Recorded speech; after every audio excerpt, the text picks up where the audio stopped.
Yes. We're ready. Thank you, Beth. Welcome to the October 3rd, 24 Kent County Planning Commission meeting. I'll do the roll call. Jim Saunders. Here. Ray Strong. Here. Sean Jones. Here. Bill Crowding. Here. Paula Reeder. Here. And I'm Joe Hickman. We have before us the minutes of the September 5th meeting. Have they been reviewed by commission members? Are there any additions, corrections? If not, I'll entertain a motion. I'll move to accept the minutes from last meeting. Do I have a second? Second. All in favor? Aye. We'll file those for the record. At the commission's discretion, we'd like to take the application 2432 Eastern Shore 6 Camp Fairleigh Manor major site plan concept first, if they're here. Step forward. Oh, excuse me, staff, I'm sorry. You can come forward, too. Sorry, Mark.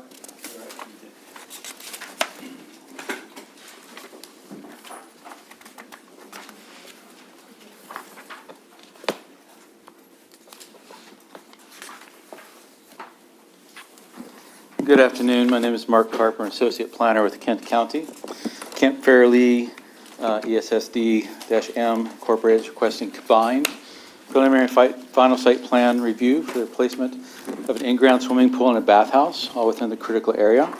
They're here before you previously for concept plan. Some comments were provided.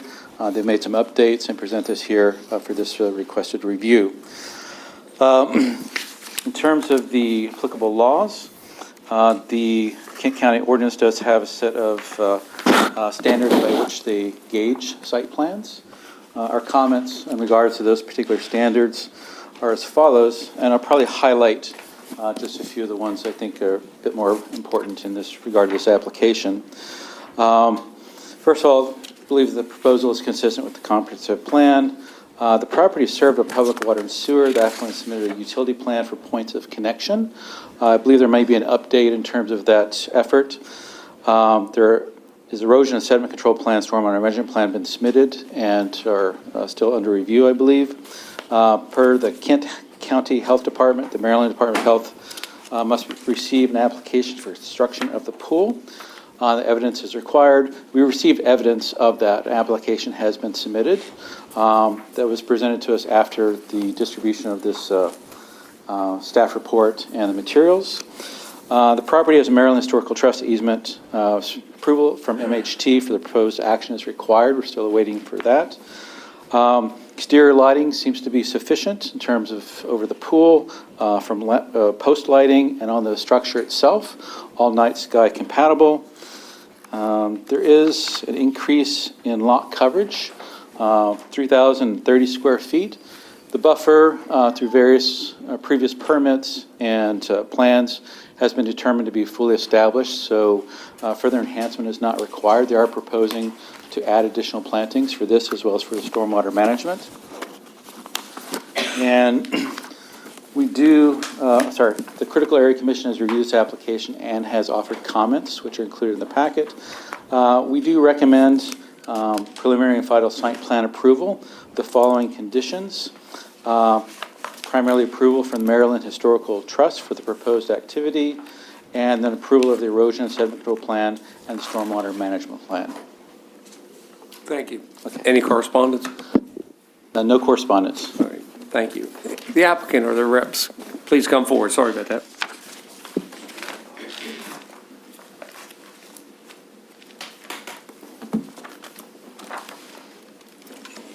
Can you raise your right hand? Is the testimony about to give the truth, the whole truth, and nothing but the truth?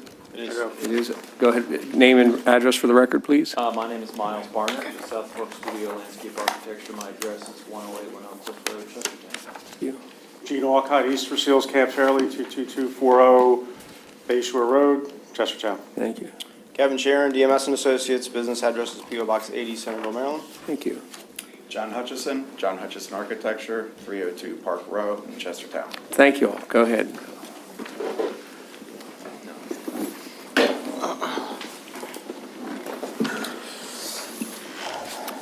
want to present? Sure. Or comment? Just recap. The pool is, as you know, existing, and it is proposed to be redone. Miles and his group redid the pool design, and John and his group have designed a replacement pool and bathhouse. We have received approval from the Sediment Control, Kent Soil Conservation District, and we've gone through stormwater management review. We're down to 3 comments left from John Groger, which are not substantive, so we'll be able to wrap that up. And the camp would really like to advance this project as quick as possible to get to construction so that they can be open with a pool for the camp participants next summer. So we appreciate your consideration of combined preliminary and final, and are seeking a preliminary and final approval. Be happy to answer any questions. Questions to staff or the applicant from anyone? Same as what we saw last time. Excuse me? I don't see any change from what we saw last. It's just designed now. I have one question regarding the bathhouse. It doesn't appear there are any windows in the bathhouse. That is correct. There's operable louvers that are up high for ventilation, and so those actually do let light in. There's screens behind them. They are going to be open most of the time, but they'll be closed all season to prevent dust and all kinds of stuff from coming in. So Otherwise, how will you light the interior? it's the interior is lit with lighting, interior lighting. But there'll be a bank of light. You'll be able to see through those louvers in season. Has Maryland Historic Trust already commented, and there was, Yes, given approval. okay, We will forward that to you. okay, thank you. Any further questions? Is there anyone in the audience who would like to speak to this application? Hearing none, it's up here for deliberation and a decision. See no problems, I think, from what we saw last time, but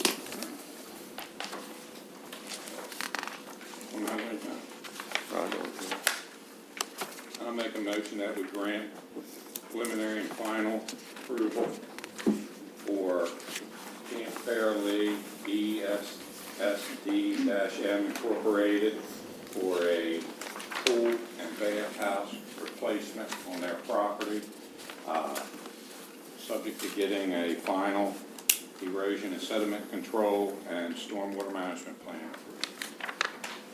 you have a second? Second. Any discussion? Okay, I'll take a roll. Jim, yea or nay? Ray? Yay. Sean? Yay. Bill? Yes. Paul? Aye. All right, and I'll vote with the affirmative, so we'll grant preliminary and final approval for this application. Thank you. Thanks for your Thank you time. very much.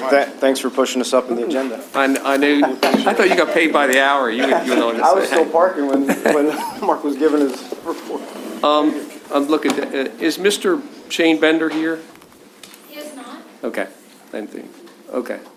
You want to, oh, he's not coming at all? He is not coming Oh, at all. okay, thank you. Sorry but- for the Morgan Neck Road Solar, but we're trying to get this maybe lesser applicant times. So Mr. Bender is looking to amend the special exception that was granted in 2016 for the automobile repair service business that he runs. He is looking to add towing service through the state highway registration. I believe that it is, it's Kent and Northern Queen Anne County is the service area, and he anticipates that it would be 3 to 5 vehicles towed per month, but when he is on rotation with, among 15 other towing companies, it would be 24/7, and that's the reason to amend the special exception, because that original decision was very specific to being operating from 8 to 5. This is, like I said, a business that's been running since 2016. The special exception standard, staff and TAC comments, the surrounding area is a mix of both residential and commercial development, with properties zoned intense village, commercial, and community residential. The site has access to a public road, which appears to be adequate for the traffic generated. There are no known traffic impacts, which would be inappropriate for access roads in the surrounding area. There are no road improvements being proposed at this time. There are no known unacceptable impacts by way of noise, odor, noxious material, or other nuisances. There are no known historical landmarks or significant natural features. There's both a church and a school within about 1/3 of a mile of the site, and there are no known impacts to fish, wildlife, and plant habitat from the proposed development. And staff recommends forwarding a favorable recommendation to the Board of Appeals. Thank you. Any correspondence? No correspondence. Is there anyone in the audience that would wish to testify or speak to this application? Anyone online? Okay, hearing none, it's up here for questions for staff and about this. Hey, Carla, the extension of hours, that's only for the towing. That is only for the towing, yes. So there are 2 automobile repair off businesses that operate from this site, one in the main building that has 3 employees, and then Mr. Bender sort of operates independently in a second building that was constructed on the site, and he's the one who will be offering the towing service. He does kind of a more specialized automobile repair than the general auto repair that's done by the other business. Any further questions? We're looking for a recommendation to the Kent County Board of Appeals. I have one question. There was mention made of screening for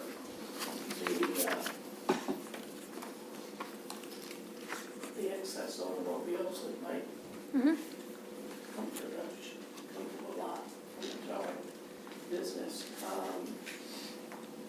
And I know that the question of screening in that particular area has been sensitive. Can you address that? There is already adequate screening with the existing woodland that is on the back of this property. The area where the towed vehicles will be parked is not visible from the road. If you've ever driven down 291, if you look at just the right spot as you're going past, you can look through the gate to where the auto repair business is, but otherwise you're not going to see it due to the existing natural screening.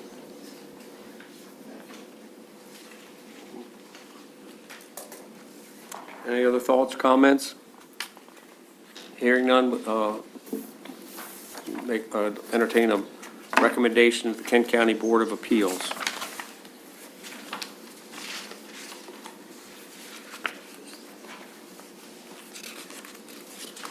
I make a motion that we send a favorable recommendation to the Board of Appeals for SNK Holdings LLC to amend their special exception to allow towing services and to amend that service for towing only up to 24 hours a day, 7 days a week. We find that it meets Article 7, Section 2, the general standards for a special exception, and therefore wish to send it to the Board of Appeals. I have a motion to have a second? Second. Any discussion? I'll call the question. Paula Reeder? Aye. Bill Crowdy? Aye. Sean Jones? Aye. Great. Aye. Jim Saunders? Aye. And I'll vote with the affirmative. Thank you. Our next application is Morgan Neck Road Solar LLC, a major site plan as a preliminary review. There's Mark.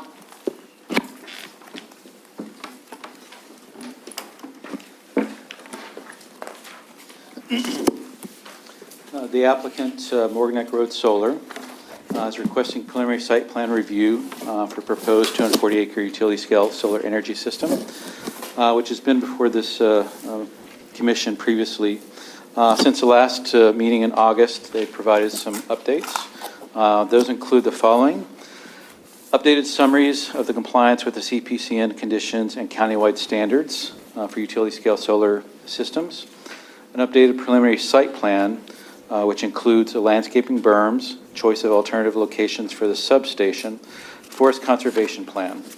They've included revised line-of-sight profiles, view shed from Morganac Road, visual renderings of the proposed landscaping at times of planting as well as 2-year maturity, as viewed from Morganac Road, an updated glare analysis that includes revised landscaping and vegetative management plan have all been included. Article 6, Section 5, County Land Use Ordinance, sets a list of objectives to be pursued in reviewing this. Our general comments for this, and I'll kind of focus on some of the updates from what's previously stated, both for this section and for the next, in terms of countywide standards.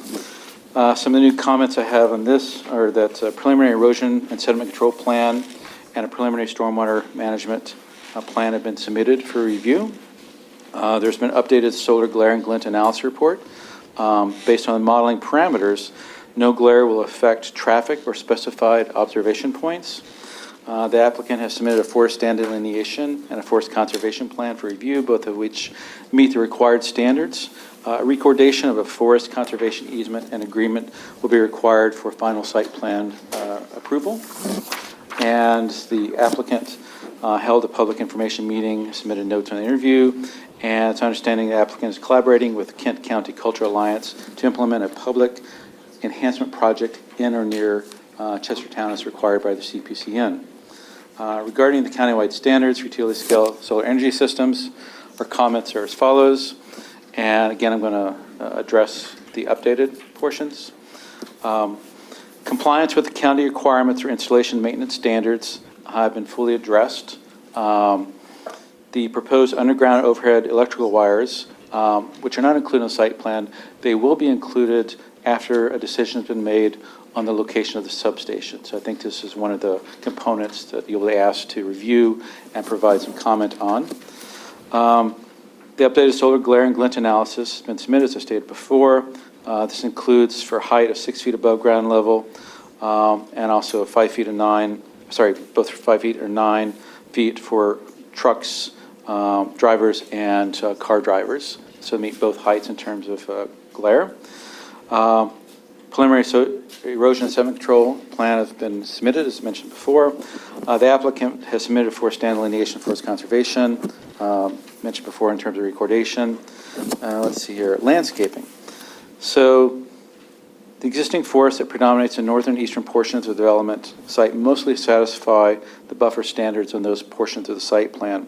There is an unforested segment of that project area, and in this updated site plan, they're proposing to provide infill to fill in that gap. The submitted landscaping plan includes a berm along the southern and western boundaries of the project site. The berm ranges from 3 to 5 feet or more in height, and there are periodic breaks to allow for drainage. The landscaping plan exceeds the minimum size standards set forth in the land use ordinance. This includes installation of 2 rows of 8-foot-tall evergreens where 6 is required, 2.5-inch caliper where 1.5-inch caliper of understory trees are required, and then 30-inch high shrubs where 24 inches are required. The land use ordinance limits non-native materials to no more than 10%. The applicants are proposing to do 100% Maryland natives. They're providing a couple of different seed mixes in consultation with the American Solar Grazing Association. The vegetation management plan addresses site preparation, seeding, maintenance, monitoring, irrigation has been submitted. The applicant proposes to work with landscaping vendors to establish an appropriate irrigation plan for plantings across the project area. Irrigation is provided for a minimum of 2 years or until the buffer has become fully established. The submitted landscape rendering depicts the views of the project site from 5 observation points along Morganac Road, including the facility entrance. Views at each location are without screening and with the proposed landscaping buffer at 2 years of maturity. The proposed opaque gate fencing at the entrance effectively screens the panel array from view. The submitted line of sight profiles are from 6 observation points and indicate that the proposed berms, the time of installation vegetative buffer will effectively screen the solar panels from view. The proposed project has obtained a certification of public convenience, and they responded point by point for each of those conditions. Staff does recommend approval for preliminary site plan, and in order to receive the final site plan approval, present the following conditions: that the entrance needs to get approval from MDOT SHA, an irrigation plan that meets the requirements as established in Article 6, Section 11E of the Land Use Ordinance, approval of landscape maintenance agreement, which has been presented in the packet, approval and recordation of the deed of forest conservation easement agreement, approval of erosion sediment control and stormwater management plans, sureties for both of those, submission and approval of funds of sureties for landscaping maintenance, and bond-related requirements for decommissioning, and the applicant obtains all state and federal permits. And there was a correspondence on this, which I believe... Do you want to read that for the public, or? It's email, and it was sent To to... the public, I didn't... I don't have a copy with me. I'll grab one. Okay. I think the applicant would want to hear it, that's all. Okay. It's from Judy Gifford. Reads as follows. Dear Chairman Hickman and members, I have ridden by the solar development on John Powell Road in Queen Anne's County for 3 years. The landscaping was irrigated and has had a decent survival rate. The trees are still very small and do not yet provide much screening, but at least they are alive. Without irrigation, a majority, if not most of those plantings would be dead, especially after a dry spell like we have recently experienced. There is no reason why Urban Grid cannot be held responsible for irrigation and the survival of the landscaping. Urban Grid has not complained about the cost of bringing in sheep to graze to promote their image of caring for the land, nor has it presented in their site plan what grass they will plant, how they will water the sheep, nor how they will manage proposed sheep. However, it is reasonable to assume that if the sheep are going to get water, then the trees and shrubs can also be watered. Farmers, Sean Jones can attest, must keep the plantings around their solar projects alive in order to get their bond returned. It is critical that the same level of responsibility should be applied to large-scale solar developments, especially the first one, which will set a precedent for future projects. Enforcement and proper management of the landscaping around large solar projects, especially along road frontage, is critical for preserving the countryside that residents and visitors greatly appreciate. Thank you. Is the applicant or their representatives available, or whoever will testify?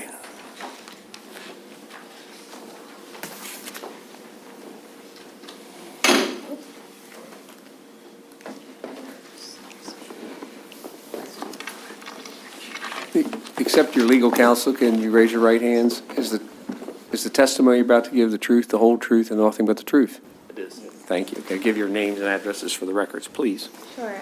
Genevieve McFarland with Stevens Palmer. I'm local counsel. My address is 114 West Water Street, Centerville, Maryland. Thank you. Nick Leffner with Kimley Horn and Associates, a civil and landscape architect firm. Address is 215 Washington Ave, Suite 500, Towson, Maryland. Valerie Newcomb, Urban Grid. My address is 2425 Williston Drive, Charlottesville, Virginia. Thank you. Matt McCluskey with Urban Grid as well, and our address is 1200 Smith Street, Houston, Texas.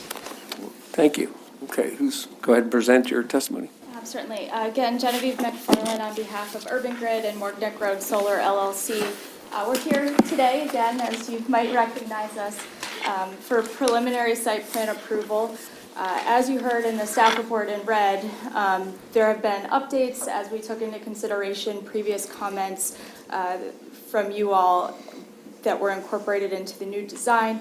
As staff noted, all of the criteria in the ordinance have been met, as well as the CPCN, and in fact, many of the criteria have been exceeded.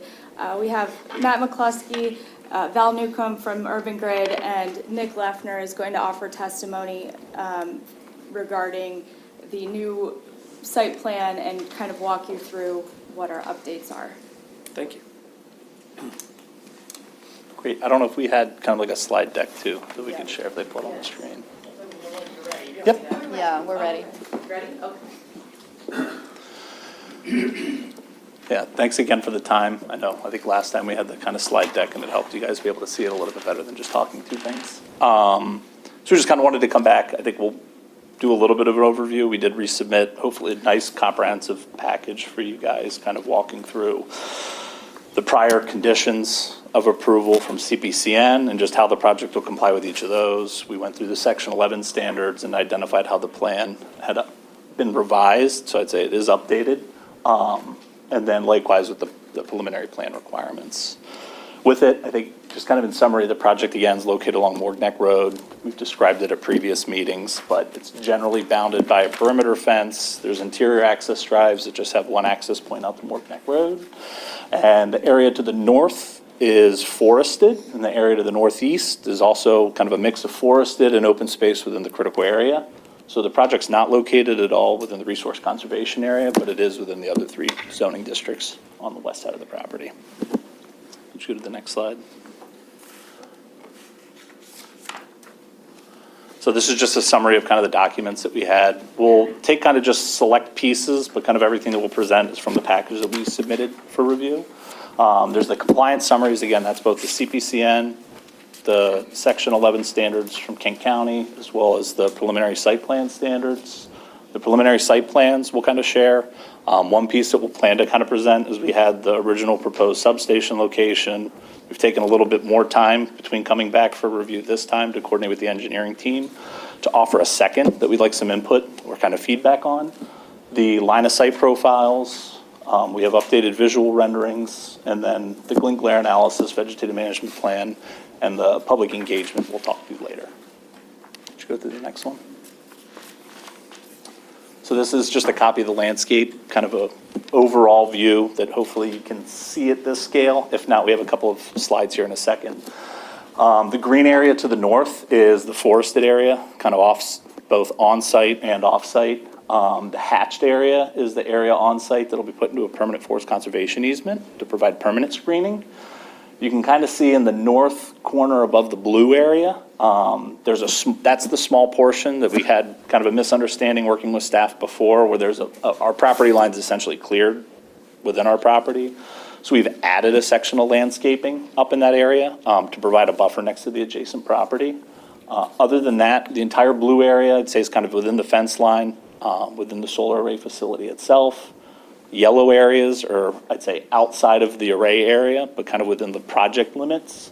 And then the green area to the west side of the parcel and along all of Morgneck Road, and then the small section in the northeast corner are the proposed landscape buffer. The main change from the previous application that we had, based on feedback we had received, was really landscaping is what we heard, including a berm, and then the substation location. So that's really what I'm going to focus on, but if you have questions about other things, please let me know. Could you go to the next slide? So the landscape buffer planting-wise, really not much has changed, if anything. We still have the mix of evergreen and deciduous species so that there's flowering during multiple seasons. 2 rows of evergreen trees, and then a pollinator mix within the array. Similar to what we presented at other meetings, there's kind of a mix between a standard landscape buffer, and then we kind of refer to it here as a wet area buffer. The wet area buffer is really just implemented in areas where there's a lot of off-site or on-site runoff that flows through the area, so it just has more kind of plants that are tolerant of having a wetter atmosphere versus the trees that are planted on the remaining buffer. I'd say the big change is just the berm. I think it was covered earlier by Mark's staff report that we've proposed a berm throughout the majority of all the planted landscape buffer areas, with the exception of the critical area. That's just, there's already existing vegetation. If you look at, I don't know if it's on this plan yet, buffer down in the bottom left corner, where there's existing vegetation over in that portion of the site. And that's also the area within the critical area. So just to limit impacts from an environmental standpoint, landscaping is proposed, just no berm in that section.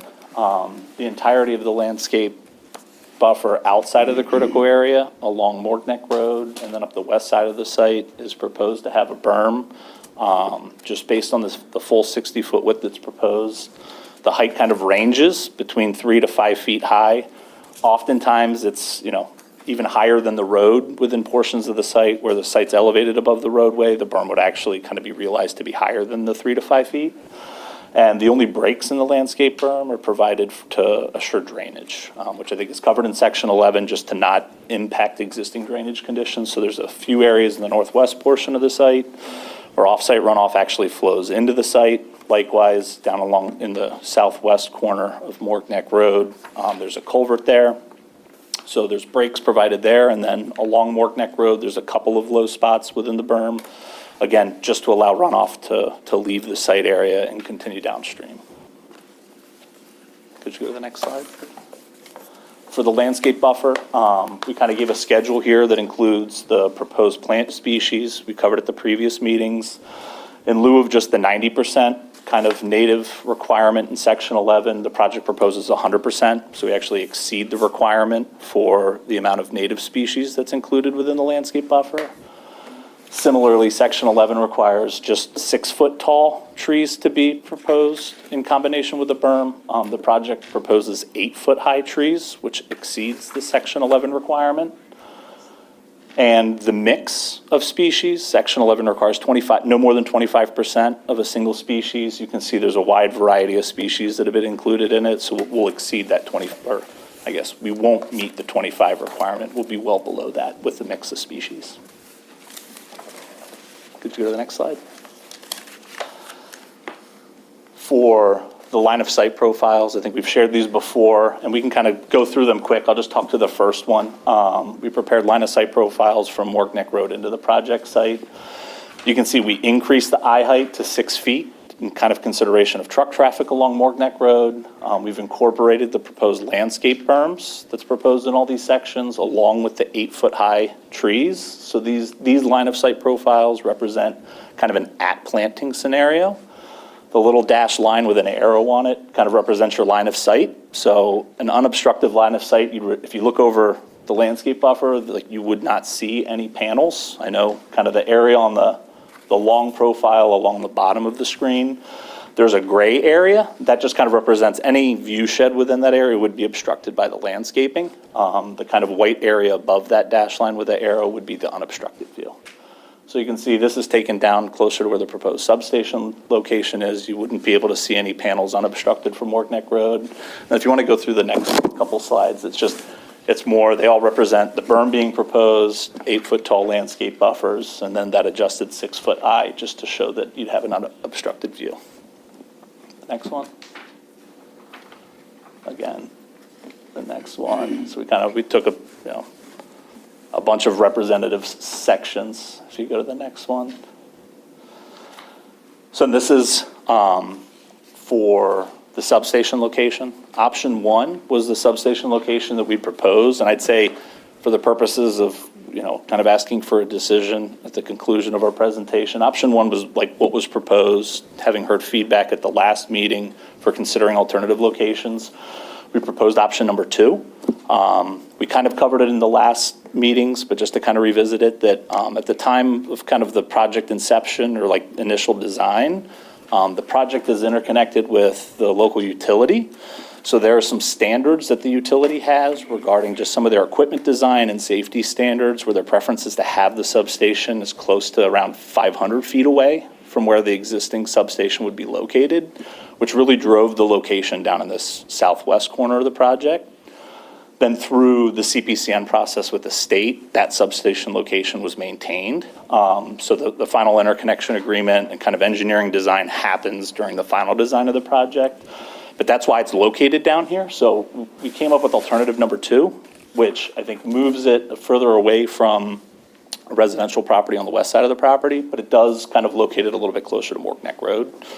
So we'd appreciate some feedback on that, just if there's a preference one way or the other, so that we can incorporate one of those 2 options on the final design. We're not proposing 2 substations. Only one of those would be proposed, and we would just kind of appreciate any feedback for incorporation on the final design. The next screen. These are the kind of rendered sections that we've shared before. What we did, hopefully to kind of show a little bit more detail, kind of how we come up with the renderings. This initial view is down from the southwest corner of the project near where the proposed substation location is going to be. You can see we have substation option 1 and option 2 both rendered. This view really just renders the existing condition with the pollinator mix where the landscape buffer would be for reference. This doesn't include any of the proposed landscape buffering. So, with no landscape buffering for the project, you can see, you can't zoom in a ton, but there's panels in the distance. You can see the rolling topography of the site.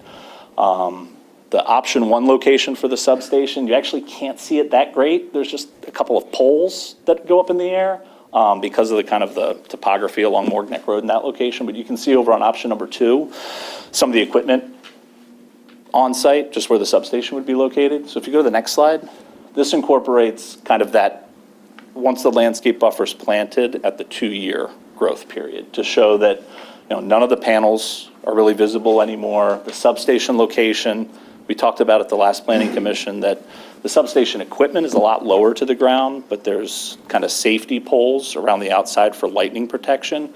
That'd really be the only thing that you see, which is very similar to what's right across the street at the existing DPL substation, and not that much different in height from the existing overhead transmission lines along Morg Neck Road. Can you go to the next slide? This is just a view along Morg Neck Road. Again, this shows the substation location number 2 on the left side of the screen. And then if you go to the next slide, this is with the landscape buffer installed. The next slide, this is a view looking the opposite direction down Morg Neck Road on an angle. Substation location 1 and 2 are shown in the distance. That's with the buffer put in place. The next one. This is another rendering. You can see the panels are participant is now joining in the foreground. If you go to the next slide, that's with the screening to screen the panels. The next slide. This is the entrance location. At the entrance location, another revision that we incorporated in the preliminary site plan would be, in addition to the site security fence, which surrounds the entire facility from a security standpoint. If you go to the next slide. We proposed an opaque gate. So this would be a secondary gate in addition to the perimeter control fence, where really the only purpose of that was just knowing that we had previously designed the entrance to have a little bit of a turn in it to try to use the vegetative screening for the gate. There would still be that quick shot as you drive down Morg Neck Road that you'd be able to look into the site, much like the auto dealership mentioned earlier. This would actually be a secondary gate that would just be an opaque, very similar to the one I think you approved 2 months ago for the DPL substation expansion. If you go to the next screen. And I think the only last piece that I'll just cover to the point of the letter earlier, we've given a lot of input and thought regarding the grading of the berms, incorporating your feedback from the last meeting. We've worked with local landscaping groups to get feedback on it. And the irrigation's noted on the plan to be provided per section 11. There's portions of it, mainly within the critical area, that may be irrigated from a watering truck, but the majority of the landscaping that's proposed on top of the berm would be irrigated with an in-ground irrigation system. Go ahead. If I may, before we turn it over to Val to talk about these project enhancements, we also did a write-up regarding comprehensive plan compliance to go along with our solar ordinance compliance and our CPCN point-by-point compliance. So Tom, if I can give this to you. Just submitted now. Yes. I'm going to speak to the clerk and copies so all the planning commissioners have it. Okay, you ready? Yeah. Hello, good afternoon, everyone. My name is Val Newcomb, and I'm the Vice President of Community and Economic Development for Urban Grid. I've been with the company for 4 years, and I've been to the meetings this summer, and I haven't had a chance to meet in front of all of you and talk about my work on the project. I did want to say on a personal note, I've really listened to the community members who have described this area with such affinity and describing it as such a special part of Maryland. And my grandfather had a farm on the Eastern Shore, and I have family on the Eastern Shore, and it really resonated with me. So I've been listening all summer long, and I just want to share with you that I am proud today to be here to say that, our team has worked hard to enhance the project in such a way that, I feel proud that even my family members and my grandfather, who's no longer with us, would look at this project and believe that, it fits in with the community here. So I did want to just share that. On the screen in front of you, there's been a few comments about our agrivoltaics program. I'm proud to mention, first and foremost, that picture was taken last month by me on the project site. And, the sheep aren't just for looks or optics. And we do have one of our colleagues here to speak about our work in agrivoltaics.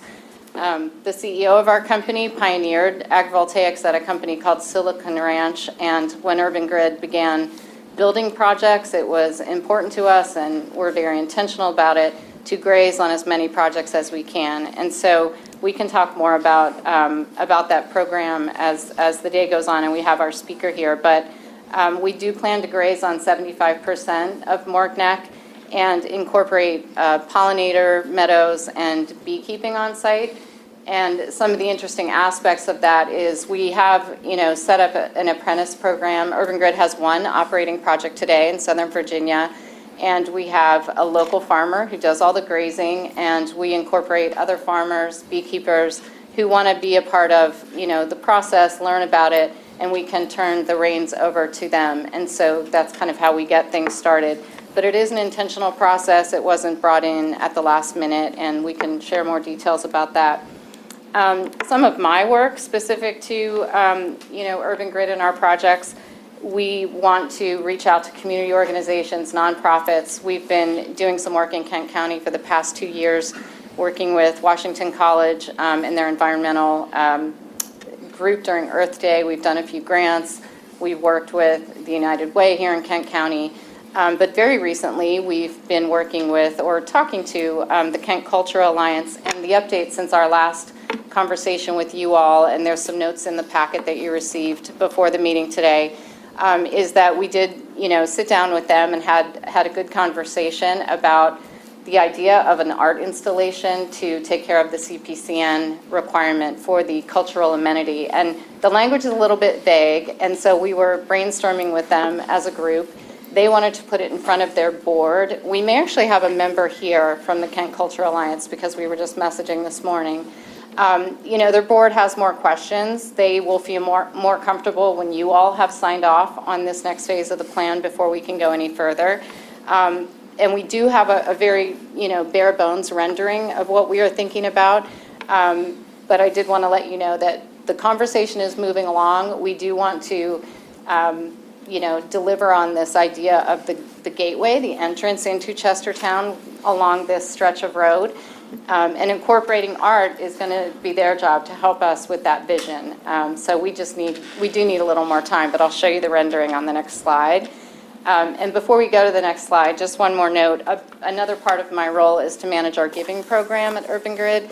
The company gives back a percentage of revenue of our projects to the local community, and one way we do that is through a scholarship program that is sustained for the life of the project.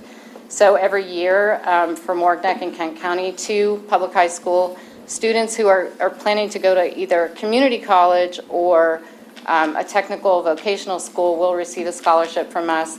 The initial scholarship is $5,000 per year, and we'll do $5,000 per year in the form of 2 scholarships per year. And we typically get that matched by our construction company.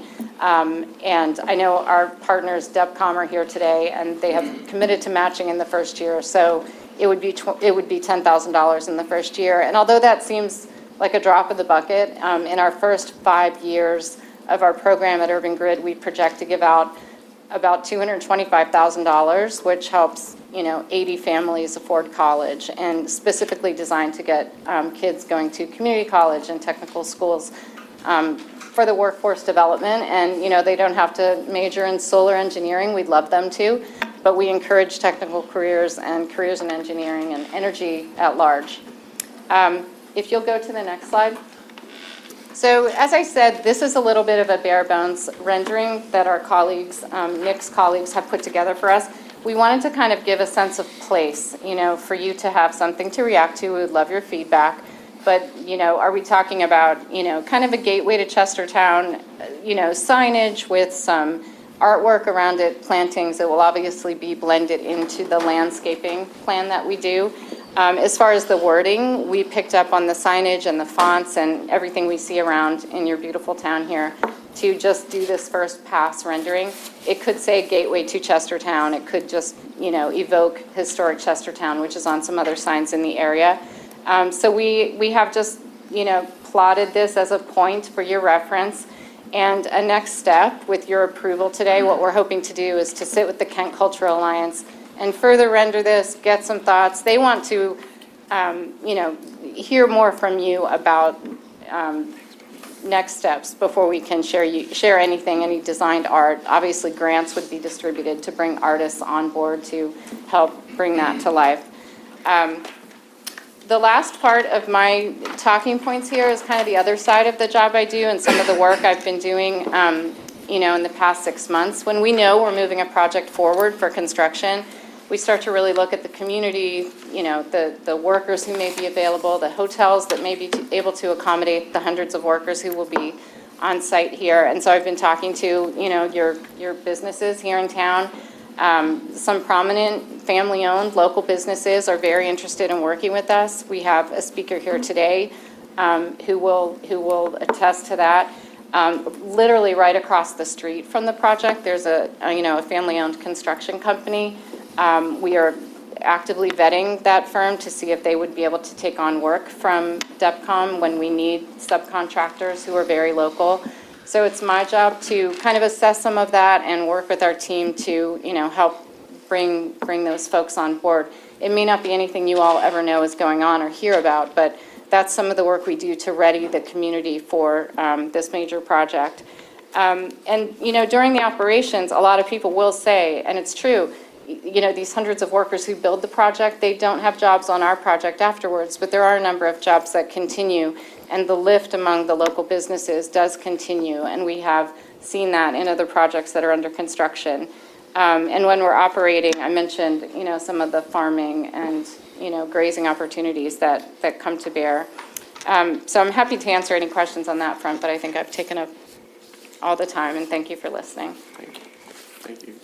Matt, thanks. No, just happy to be here, and I think the team covered kind of the majority of the very impactful changes that we've made. We think that they've been, thoughtful design changes that take into account all the concerns we heard at this meeting, and, even for members of the community as well, who we know everybody up here represents as well.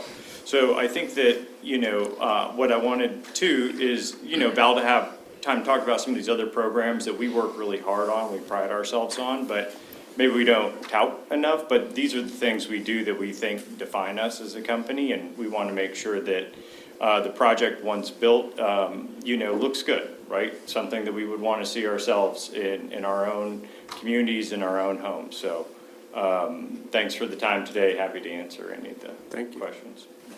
And I think Nick. Oh, Yeah, I think just with that, I think, a lot of the times we'll take public comment, or you guys may have questions, but hopefully, with previous meetings that we've attended, and then the kind of plan package in front of you, with Section 11, kind of what we mentioned at the beginning, and I think Mark covered in the staff report too, is just showing that we've met all Section 11 requirements, and I think in most cases exceeded them.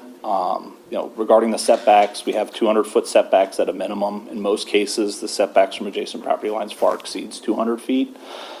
Section 11 allows a reduction from that. We're not requesting any reductions, so we're either meeting or exceeding all the setback requirements. The installation and maintenance standards will be met or exceeded.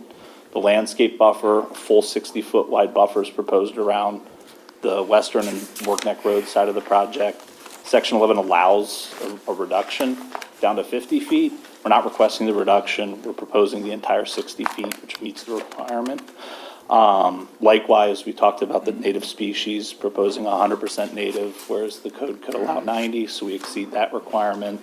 The trees required is 6 feet. We're proposing 8, so we exceed that requirement from Section 11. The berm is at least 3 feet high, in some cases up to 5 feet tall. Irrigation would be provided. We said portions maybe with a watering truck, but the majority of the landscape buffer that has a berm would be provided via an irrigation system. The maintenance agreement and surety would come at final. I think we have a draft of what the maintenance agreement would be from the county standpoint. The entrance has been screened. We've added the additional gate to provide an opaque screening that would kind of be opened and then allow entrance into the perimeter gate. All the local codes would be complied. We gave kind of an outline of the CPCN conditions and how they'll be complied with before construction starts. And a bond would be posted just regarding, landscape and decommissioning prior to construction. So with that, I think what we kind of ask is, one, just confirming regarding the waiver that we talked about last time. We feel like the waiver isn't required, that we've provided a landscape buffer with a berm along the planted areas of the landscape buffer, with only the kind of low spots or no berm areas that are promoted for drainage with Section 11 addresses. So we just kind of like affirmation that a waiver is not required. There are sections that don't have a 3-foot high berm, but it's just where the drainage locations are located in the entrance. So just an affirmative that, a waiver is not required. We've requested preliminary site plan approval, and pending any questions you might have about the 2 substation locations, we'd kind of ask for, an approval on option 1, or potentially a condition of the approval to provide option 2 in the stead, just so we have some good direction coming back for final. Thank you. Commission members, questions for the applicant? If you had to choose, which location would you choose for the substation? We had proposed option 1 Okay. on our initial plan. But it's Mox Nix for you in terms of whatever we suggest is the better alternative. Okay. I'm interested to hear from your person on the agrivoltaics question. I've been doing some reading on that, and everything I read suggests that the condition of the soil after an agrivoltaics project is implemented is vastly improved, which is another positive, and that it also provides an opportunity for local farmers to expand their grazing land and perhaps earn some income. So can you speak to those 2 questions? Sure. I'm going to, if I could, can we bring up our speaker? Daniel Dodderer. Do you want to introduce yourself? I need to swear. Yes, please. This is a testimony you give, about to give the truth, the whole truth, and nothing but the truth. Yes. Your name and address for the record, please. Daniel Daughter, 954 Daughters Road, Mill Hall, Pennsylvania. Would you like me to introduce myself or just address your question? Just directly? address the Okay. questions. Or do you have, Yeah, I was going to talk a little later, so do you want me to come back and introduce? I think for context, share who you are in relation to our. Maybe he could do the presentation now since he's. Yeah, I was just going to Fine with speak, me. if that's all right. Yeah, so our family's been farming since 1720, so I'm the 12th generation now, and we've had sheep almost the entire time. We've had dairy cattle, we've had beef cattle. My grandfather was on the National Beef Board. Agriculture is really about change. My great-grandfather, he really got into workhorses during World War I. The conflict over in Europe where most of them were killed. When the boys came back from the war, we had about 300 sheep. And the guys had a lot of this horrible canned mutton from New Zealand and Australia. And that's really when our country kind of lost that taste for lamb. So then we transitioned into dairy cattle. We had on our property, we had a spring that flowed at a constant rate and a constant temperature, which is very unique. The state found out about it, came and took it. They wanted it for a fish hatchery. So then we had to shift again to dairy or to beef cattle. And now that I'm running the farm, we're back to sheep now. I'm on the board of directors for the American Solar Grazers Association. It's a national organization. It's the oldest agrivoltaic organization in the world. About 6 years ago, we saw what was happening with solar and said, there's got to be a better way to do this. We're taking, in many cases, our agricultural land and turning them into golf courses. This is a horrible idea. So let's work with the solar companies and come up with a better solution. And sheep are really the perfect animal to do this. As we talked about, there's lots of benefits. Many of this ground is former row crop land. We do corn, soybeans, it's a monoculture. When you have a mature pasture, You know, we talk about soil erosion, we talk about soil biodiversity, we talk about capturing carbon. You know, the sheep manure. Sheep manure is actually the most balanced of all livestock manure. If you separate that, you get a higher premium for that. So my goal is when I'm on a solar site, whatever that lifespan of that solar site is, 20, 30, 40 years, what have you, that land is in better shape than I found it. And that's important because as farmers, in many cases, we are the first environmentalists. You know, if our land, our animals aren't provided for, we can't stay in business. So in this type of a situation, you know, that land is going to be in better use. The soil is going to be healthier once that lifespan of the cycle is. And I know there's also a lot of questions about what happens when the life of this solar array happens. You know, the beauty is these steel pylons get pulled out. There's very little concrete under kind of the inverters. That's about it. Once that infrastructure is removed, that land can then be returned back to agricultural use.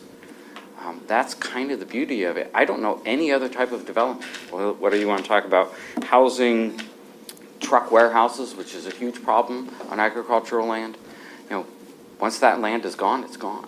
This is one of the few use cases where you can continue to keep it in agricultural use. And when that lifespan is over, it can go to that next generation. Hopefully that family wants to continue farming it. Again, I'm happy to answer any questions you have about agriculture or anything about ASCA, the American Solar Grazers Association. I will say that Urban Grid is a sponsor of ASCA. You know, they're one of the solar companies that are doing things the right way. There are a lot of companies out there that kind of fly by night and sometimes they go out of business. Urban Grid is not that type of a company. So committed to agriculture, committed to improving that site, which is what we look for partners.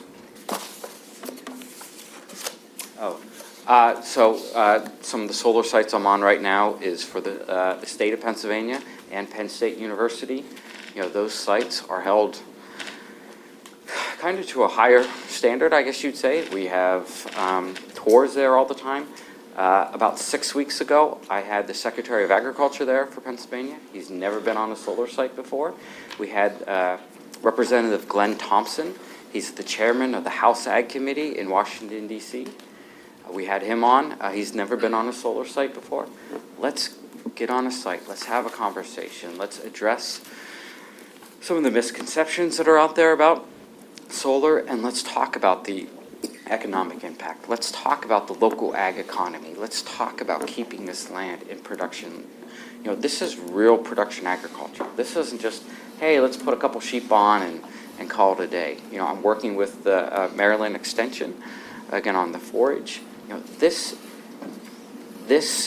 you know, grass-fed lamb, this is run just like you would run a traditional pasture-based, but in many cases, because our forage is so good, we actually get better results than you would on a site where there's no panels at all. Question, are the sheep there year-round? Most likely not. And that's something we're still working with what the exact time would be, but I would say it'd probably be around 9 months out of the year. So they'll be on site 9 months continuing? Yeah. And how many do you envision on this site? I haven't gotten soil samples yet from this site, but I'd say in the ballpark of 500 to 600. And how about housing?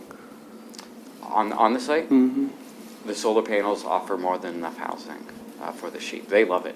You see my sheep over there, they're running and jumping. You take really some of the best forage they'll ever get. You know, clean air, they're outside. There's not a better place for a sheep than a solar site. Well, I was raised, we had sheep on our farm. Fantastic. We brought them in at night because, so the foxes and things wouldn't eat the lambs and things like that. Yeah, and that's what's beauty about the fence. You know, the number one killer of sheep is actually dogs. It's not coyotes, it's other things. So making sure you have a fence installed properly can really cut back on those. On pasture, we never would have planted a pollinator habitat as pasture. Conversely, if we did, the sheep what they would eat would ruin the pollinator habitat. So are you going to rotational graze them? That's exactly right. You know, based. So there'll be other fencing in here? Yes, yeah, there'll be semi-permanent, which is step-in post poly wire, which is something that you can, you know, easily remove. Yeah, when you do rotational grazing, 10 to 12 paddocks based on the design is usually what we recommend. And that, so you'll have watering stations everywhere? Yeah. Okay, will that feed off the irrigation? We haven't gotten into great detail yet how exactly that will work, but water's usually not a problem on the site, whether it's a well, whether it's city water. It's pretty easy to take care of. Okay, thank you. More questions from? Is a fair amount of pollinator habitat outside in the landscaped area and not inside the fenced area? Both. Both. Yeah, so there's different types of pollinator habitat proposed for the site. Kind of the colored exhibit that we showed at the beginning, where there's kind of a different pollinator within the landscape buffer areas, the orange area, and then inside the fence is a different type of pollinator. So there's kind of different zones of the pollinators across the site. Yeah, but there's dedicated pollinator habitat in the exhibit we showed in the slides that will not be where the sheep are grazing. Right. That's not correct. So With that rotational grazing, though, I mean, you have usually between 40 and 50 days before they're back there. So there's time for that species to come back. I know we've worked as well with, I think it's Pheasants Unlimited. It's a nonprofit. And it's surprising how many game birds as well just literally fly into a site and use that for habitat as well. So it's one of the other benefits of having rotational grazing versus, say, a traditional mowing where everything is 4 inches year-round. How do you envision, in the site you had in Virginia, it was lovely-looking pasture for September, would not have looked like that here this year. What happens the other 3 months of the year for the animals? You know, if we're going to use all of my animals, we'll bring them back to our farm. So you're shipping them from Pennsylvania? Yeah. That's kind of, seems antithesis of environmentally friendly to drive sheep up and down there. You know, Daniel's working with us across our portfolio, and he's not grazing the sheep in Virginia. Those are local sheep with a local farmer. I believe the intent, and I can't speak for our head of asset management who couldn't be here today, but I believe our intent is to, you know, apprentice with Daniel and, you know, ease into local farms so that the sheep are local versus shipping them back and forth. I know in Southern Virginia, our partners, you know, they I don't know the best way to say this, they harvest the sheep for meat and they sell the lamb, and now there's local lamb being sold in markets near our project. 90% of the lamb eaten in America is imported from New Zealand, and that's why it costs $35 a pound. So there's some very high quality, low cost lamb in Southern Virginia today because of our sheep in the area.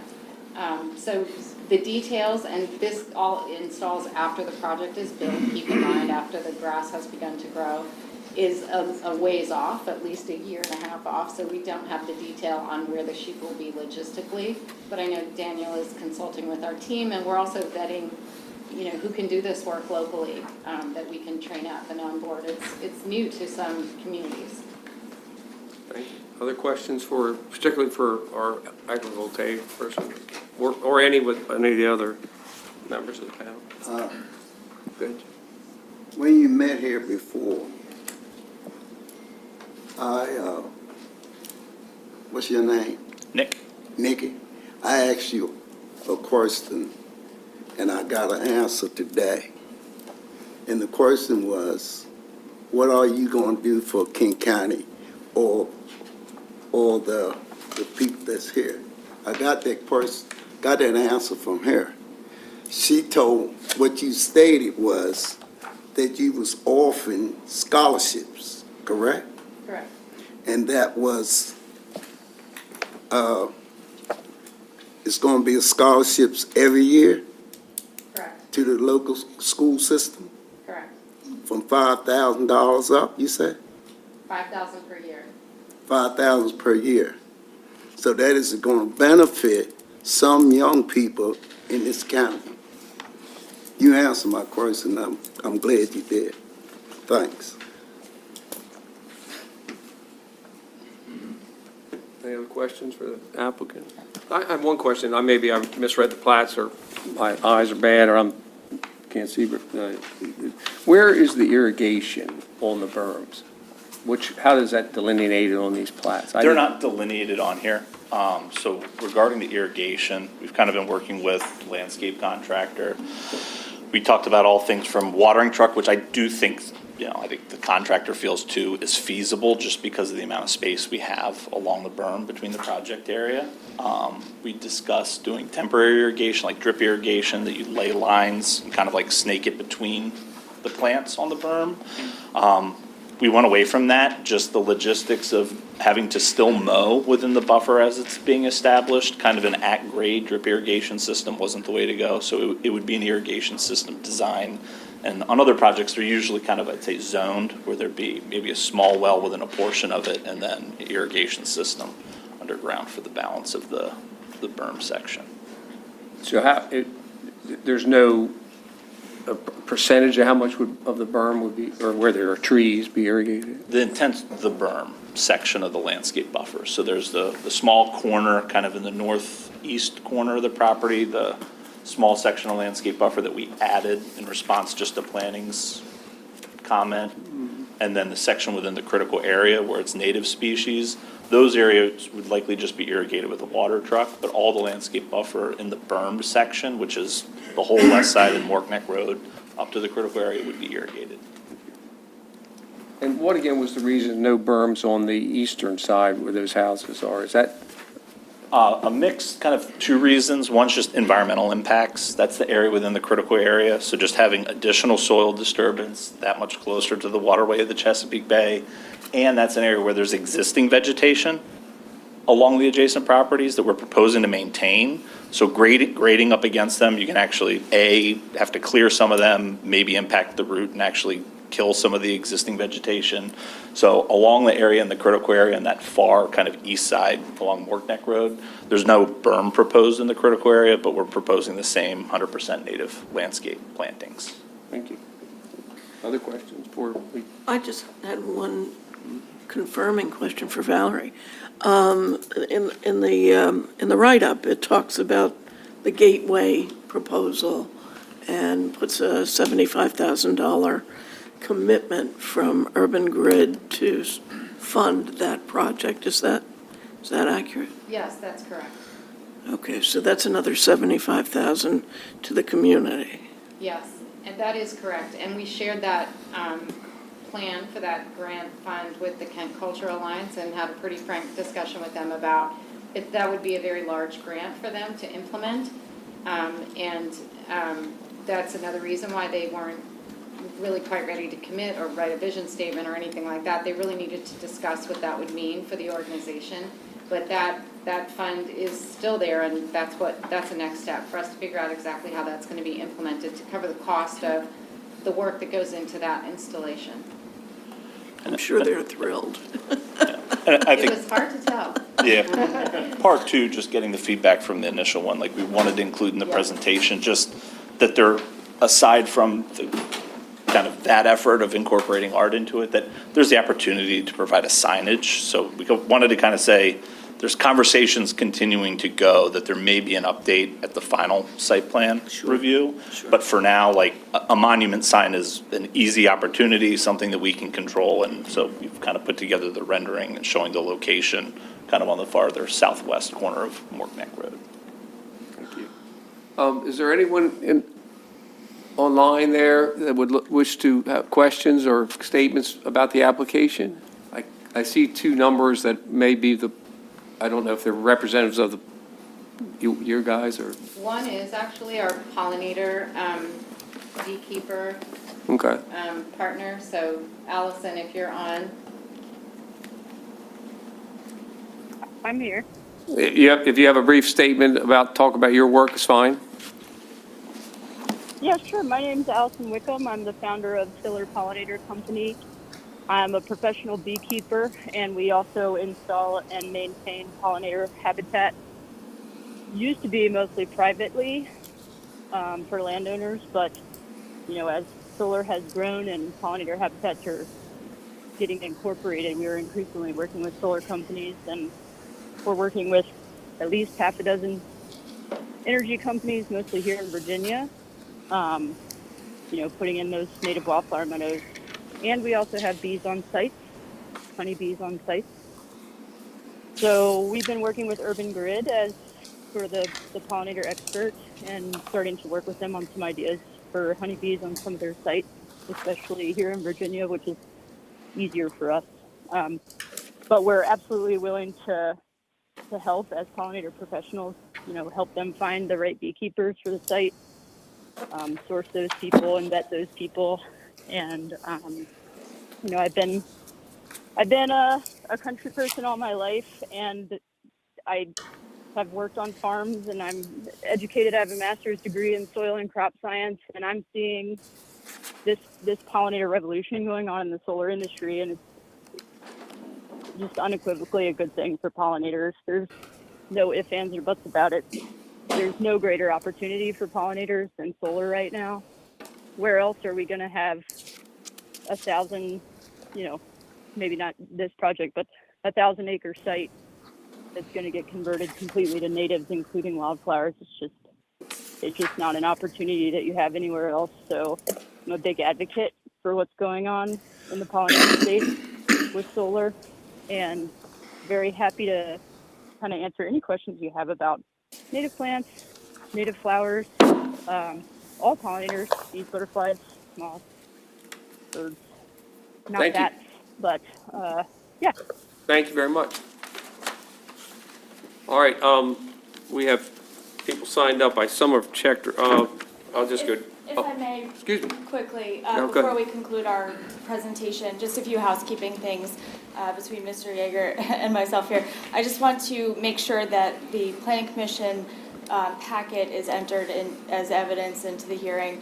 And then I also want to enter our slide deck in, and if it's easier to do it with a print copy, we have one that's, you do have it, okay. All right, great, thank you. There's no objection from the planning commission. They will be admitted, it will be part of the record.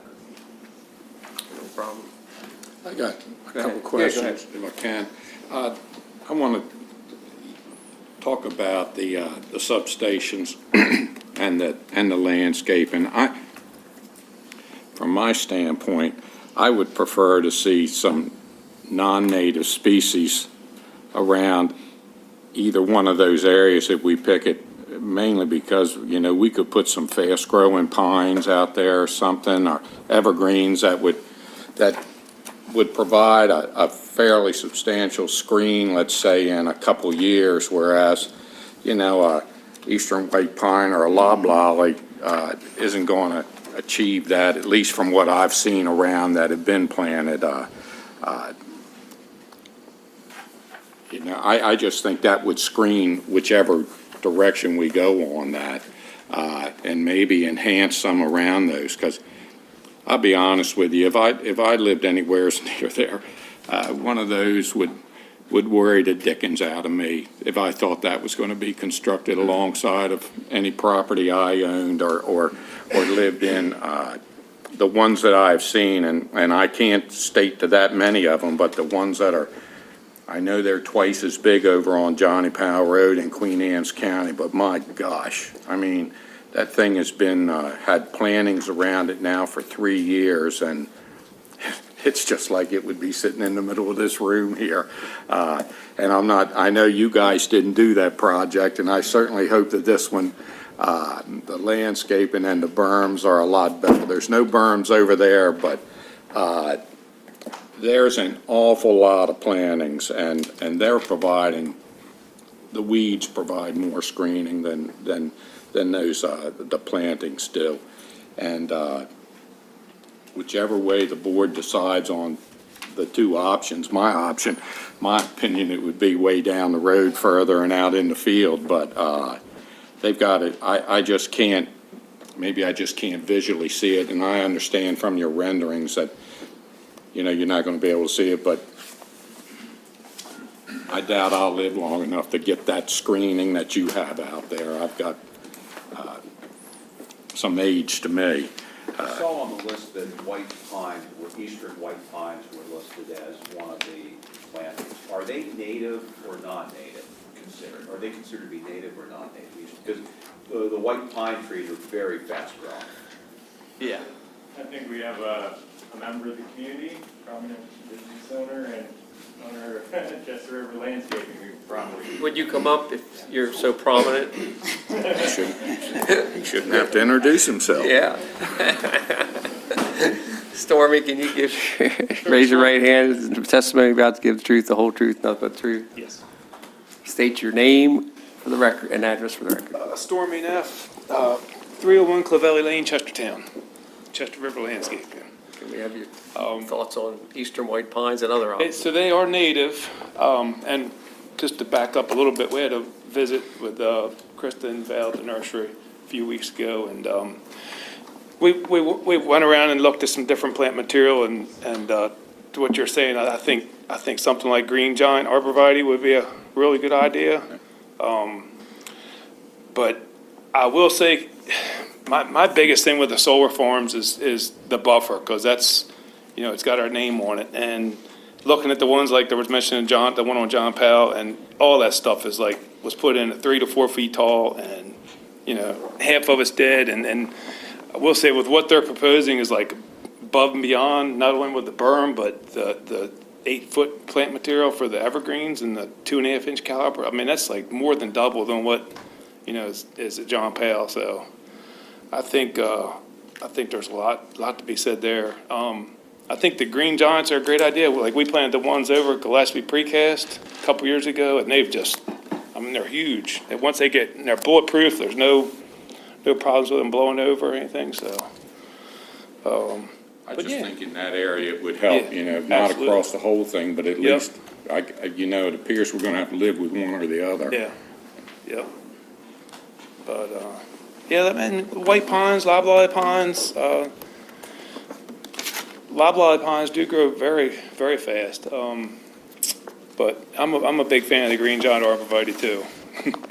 Well, the only loblollies I've seen, all the growth's up top, there's nothing down below. That's true, yeah, they do kind of limb themselves up, but by having the shrubs underneath of them, it kind of still fulfills the buffer. But I think just the size of this material is I've never seen one proposed like this before with, with the starting sizes at 8 foot for American hollies, and, that's big plant material. So I think there's a lot to be said for that, because, the one on John Powell Road and some of these other ones you see around are pretty pathetic, but this is going to be a pretty instant screen, so. We support our nurseries in Kent County, Stormy. Even if And Queen Anne's County. even if they're in this other account. Any questions, further questions for any of these? Stormy, you can stay there in case there are from the audience or the public. Go ahead. Am I able to comment yet? Yes. Okay, thanks. Yeah, I'm a local. I live off of 213 and grew up on the Eastern Shore of Maryland. Dave, excuse me, I didn't get your name and address. Hello? Yeah, my name is Jordan Curtis, and I live off of 213. Okay. Is the testimony you're about to give the truth, the whole truth, and nothing but the truth? Yeah. Okay, go ahead. Yeah, just based on like the various meetings I've read about, and even just listening to today's hearing, I feel like this project has met and it exceeded all requirements. And I'd be happy for like the new economic impact to come to Kent County. I've done some research regarding renewable energy resources and understand that solar makes the grid more stable, which just based on from the terrible storms we all know the Eastern Shore has gotten over the years is something we should really be considering. And overall, I was really impressed listening today to how the developer plans to stay engaged in the community, even after they're done constructing the plant, such as like the scholarship program and the agrivoltaics. So I would definitely want to recommend the county move forward with this project and approval of the preliminary plan. Thank you. Can you spell her last name? Yes, ma'am. Can you spell your last name? Yeah, Turtice.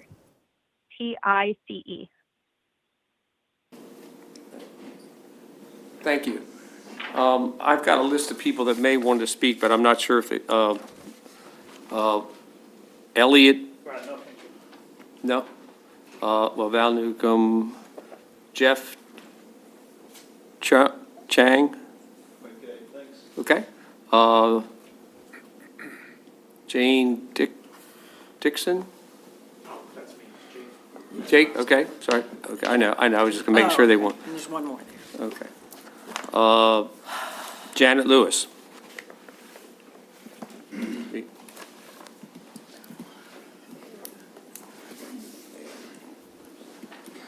Yeah, just slide one chair over. Or-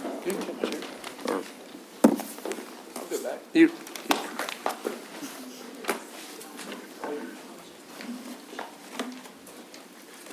Janet Lewis, Millington, yes.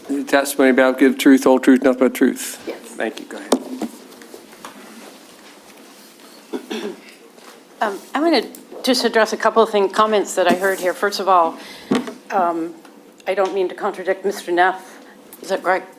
But Queen Anne's County has the same landscaping standards for solar that we do, so that the trees they put in there were of substantial size. They were not on a main road, so it didn't require the berms, and also those plants are all irrigated, and there was a whole section that the solar company neglected to put irrigation in, and the project was stopped because of that, and irrigation was put in, and all of that section practically died. So just an FYI, that landscaping is pretty close to what you're going to see here. Can I have my slides? Oh, can you play that, hit that? If you hit it again, you should, there it goes. Okay. I was able to visit property, the Tucker property. I was not able to visit the other properties that surround the Clark farm and will be impacted by this project, especially the projects to the north and the northeast and on the eastern side. All of those owners will have, but you can see that this is what from the deck of the home that the Tuckers own on that property, this is what they see. And when the owners bought this property, they were not aware that this was, they thought that they were next to a residential property and that they weren't going to be next to industrial. But Urban Grid, because of the state has determined, will now be converting that rural residential property and farmland into industrial use. This is not what they initially thought would be their neighbors. Can I have slide number 2? And this is they have their lot is large enough, and this is from a proposed building site that's further down the road, and you can see it's looking almost directly into where the substation number 1 would be. But if you looked at the last presentation, you can see that that will impact either substation 1 or substation 2 will have a major impact on their view shed.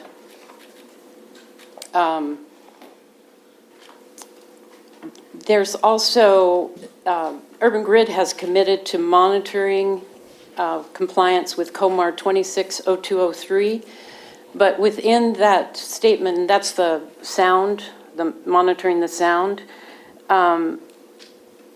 there's noise standards in there for industrial, for employment, and for residential, and I'd like to know specifically which standard they're going to be upholding, because they will be right next to a residential neighborhood. Could I have the next slide?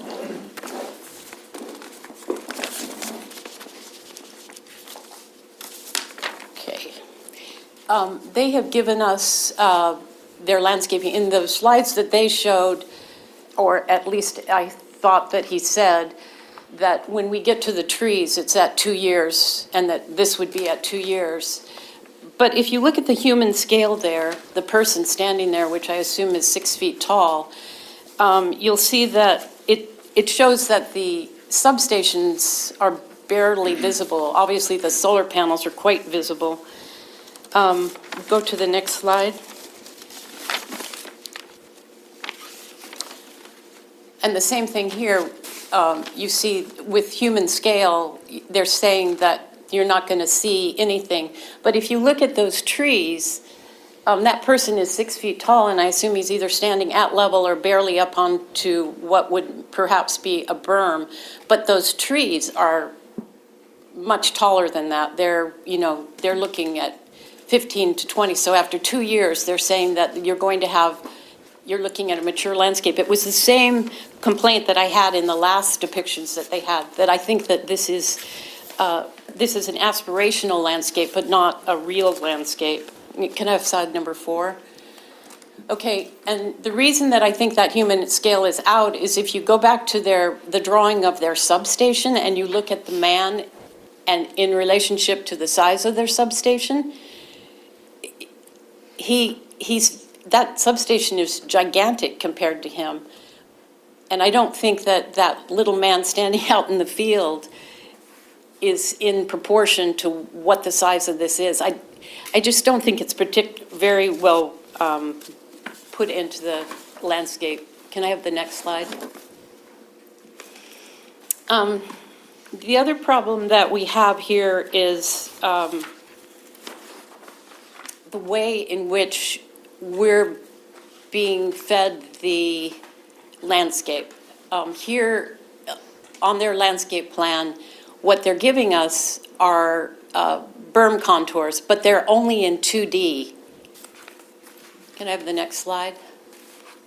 And when they try to show us what the landscape will look like without trees on it, which I think they're trying to show us the berms, and they've got that man standing there, it's almost invisible you can see some slight rises, but it doesn't really give us a lot of information about what this is actually going to look like, because I don't think this drawing is to scale. And next slide. One of the ways that they could enhance this to allow the public and also the Planning Commission to really understand how these berms are going to work is to go to a 3D land simulations of land contours. And this is easily doable. There's lots of programs in which that can be put forward. And this would give us a much better idea if these landscape berms and the landscaping they have are actually going to have the impact that they say, that they assume that they're going to have.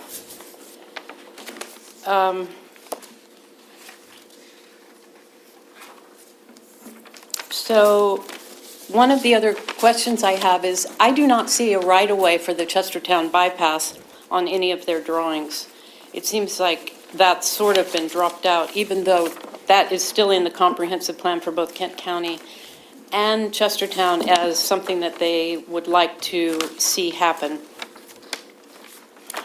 And then finally, sorry, I'm a little lost in my notes here. I still don't understand if they're irrigating with irrigation or if they're still on the bringing a truck by. I still don't quite understand. It looked to me like they had a maintenance contract just to do some irrigation, but now it sounds like perhaps they're putting in drip. What? I don't quite understand. Let him Okay, We'll have a chance to All right. answer. And without, we see tree mortality. We see it right here at a solar project, the Blue Star Solar, where we've had high mortality, and we're still waiting for the situation to be rectified there after years of that sitting there unimproved. So, and in conclusion, I'd like to say that given the importance of the issues raised with the Planning Commission, I request that the preliminary site plan approval be denied. Morgan X Solar has not provided sufficient information to the public or the Planning Commission, particularly relating to landscaping, to justify approval. More detailed information regarding the substation, berms, and their impact on the neighboring properties is needed. Should the Planning Commission decide to grant preliminary site plan approval, I request that the conditions placed on the applicant for final submission be rigorous and explicit for the protection of Kent County's vital resources. And I would like to finally say that the $75,000, I'd like to clear up where this came from. The $75,000 that Urban Grid is required to make due to the PPRP conditions is there because Kent Conservation and Preservation Alliance met with PPRP to talk about the gateway. That money would not be there if KCPA had not been there. And Tom, you were at the meeting because Tom Kokobisky, who's here, who will testify, actually made a presentation, and that's where that I just wanted you to know where the $75,000, it's not out of the goodness of their heart, it's a condition of the PPRP, and it was put there because of KCPA. So, thank you very much. Thank you. I'm going to read your name if you did want to testify. That's Gabrielle Jennings. Okay, Nick, we had you. Genevieve, Ellen Tussing. Okay. Christopher McCluskey. Melinda Bookwalter? Okay. Okay, I'm just making sure. I don't want to lose anyone. Catherine Durham, fine. Elizabeth Watson.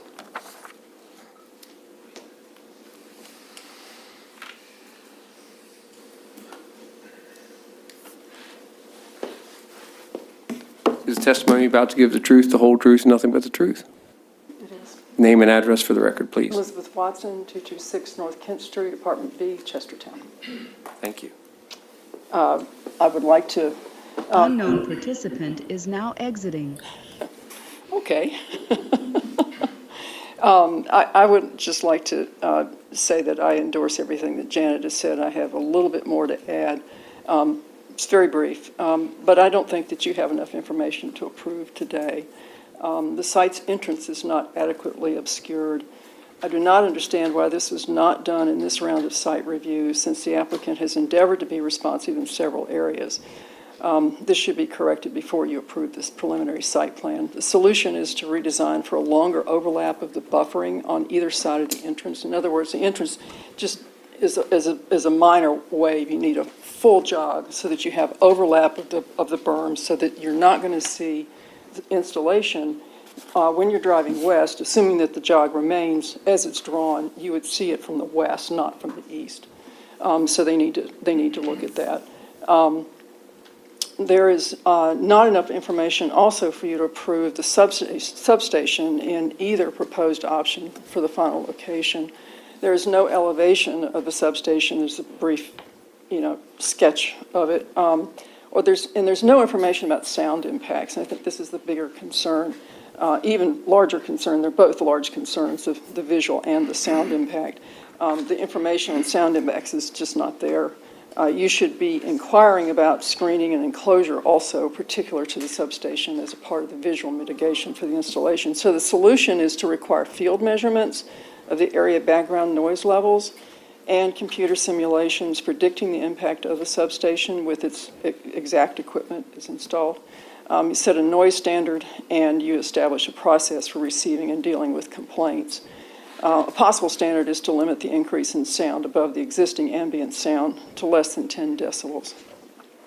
And finally, just to add to what Janet said, I'm going to read you the condition. It's condition 23 in the October 2021 CPCN that the applicant has.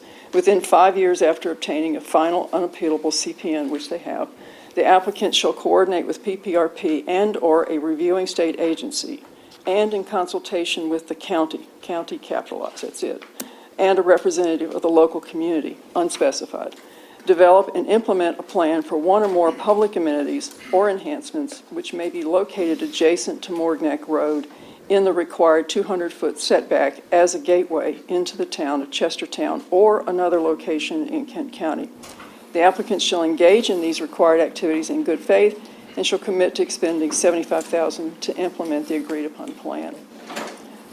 It's a nice amenity for the county, and I think that you all need to pay close attention to this.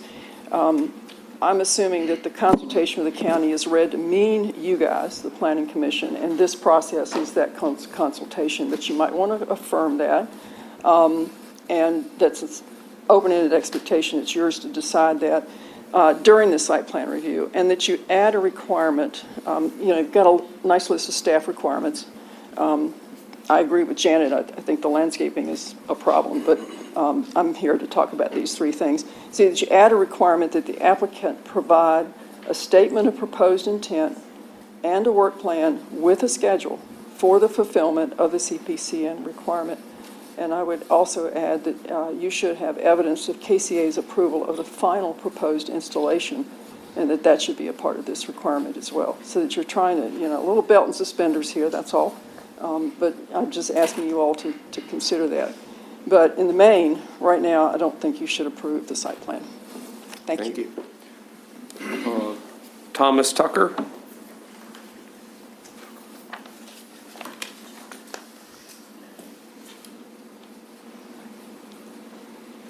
Am I allowed to come as well?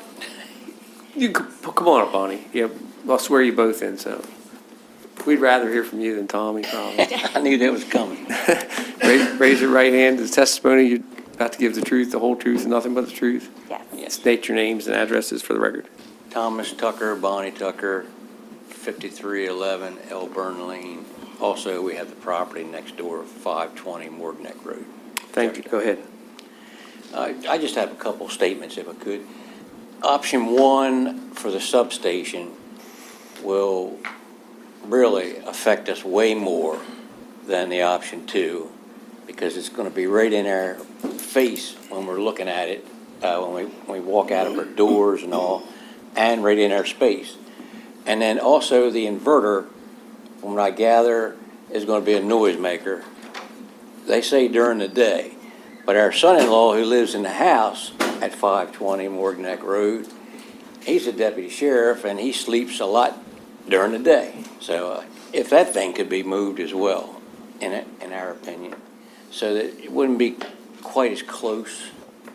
A solar project's going on, but just to make it a little bit better for us. I mean, I'm just trying to think. Thank you. You have anything? Well, I agree with my husband about the substation. I'm worried about it because this whole project affects me and my family the most out of everyone in this room. I think if everyone was going to be honest, you would say, no, I would not want to live there. Who wants to live to a field of solar panels and a substation? No one does. To be honest, you don't. You wouldn't. So that worries me. The other thing about, I'm not a farmer, of course, but I worry about those sheep. I couldn't understand when they were talking, how many sheep will they put out there? I think we heard 500 to 600. 500 or 600 sheep. So they're brought in and they just graze out in the field. That's how they survive. And then does someone come Well, you ask your question. We'll let the applicant address that. Will someone come once a month to check them? Do they check to see if they're dead? Because if not, we're going to have buzzards. That's just a question that I have. Okay, good. That's all. Thank you. One more thing, though. Green giant arborvitaes, they're good. Okay, thank you. Annie Richards?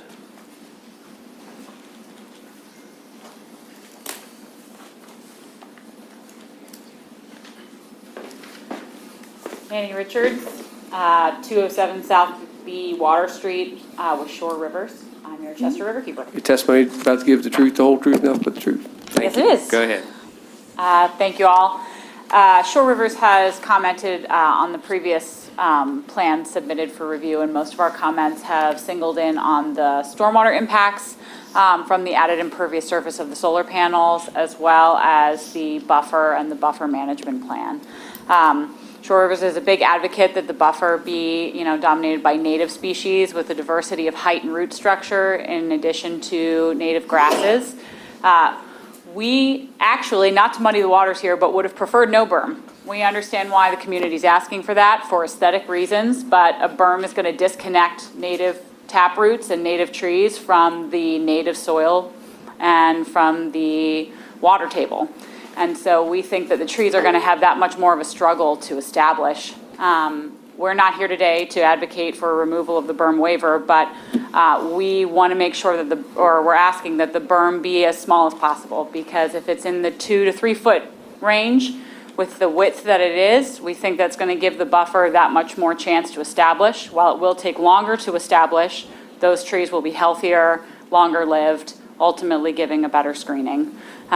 If we go up above 5-6 feet, while we might get a more immediate aesthetic screening, we are concerned about how those trees will then weather in extreme storm events, which we're getting more and more of, and in areas of drought and other instances. So that is a concern we have about the berm, and as you consider the berm design, we'd love to see as short a berm as possible. We also are curious to learn more about the stormwater calculations. We know that when we have sheet flow from rainwater off of the impervious surface of the panels, that moment of impact into the soil is going to have a more significant erosive effect. And so as we look at planting pollinator species across the farmland that's underneath the panels, is there a provision within the pollinator mix establishment that says that the developer will replace any topsoil and/or pollinator plantings that are swept away before it's established? Thinking about when panels are in, but before a meadow has been established, how much erosion is going to occur from that, just due to altered time of concentration in terms of the sheet flow that's coming off of those solar panels. And then we're also interested to learn the county's role in inspections to ensure compliance and enforcement for buffer establishment throughout the life of the project. Thank you. I have copies also of our comments that I'd love to be submitted for the record. Yes, if please. it's all right with the commission. We will do that. Thank you. We'll consider these to be part of the record as well. Oh, yes, absolutely. I'm so sorry. Can I steal one of those from you? Thank you. I appreciate it. I'll pass these to the commission that way. Tom Kokobinski.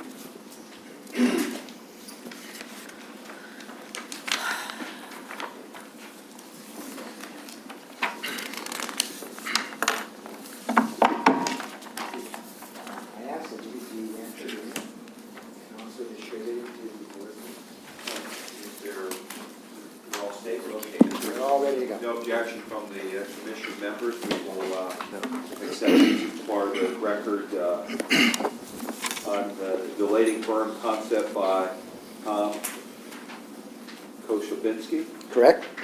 Okay, AIN. You raise your right hand. Is the testimony about to give the truth, the whole truth, and nothing but the truth? Yes. Name and address for the record, please. Tom Kokobinski, 543 High Street, Chestertown. Thank you. Go ahead, sir.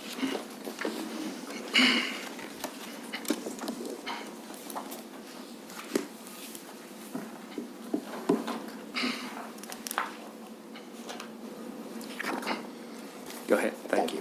Okay, today I wish to enter comments on 6 relevant issues of this resubmission. Please refer to the packet provided. The images are in order of my presentation. First, the berms. The proposed berm, per the 3D images, is a straight line dog run. It's boring, it's military-like, it's unexpiring, and it's out of context with the topography of Kent County. I suggest it be broken and curved to juxtapose the road perspective, which is long and narrow, so we have it effectively softens and creates a better visual impact and is more appropriate to Kent County's topography. And I make reference to the first image of your packet, which shows my concept of these curvilinear berms rather than a straight, narrow dog run over, a quarter of a mile or longer. In my opinion, the community deserves an aesthetic solution, not more insensitivity and ugliness. We are here to be accommodated. I've said this before, and not to accommodate. Once this is built, it's done. and it should be done right.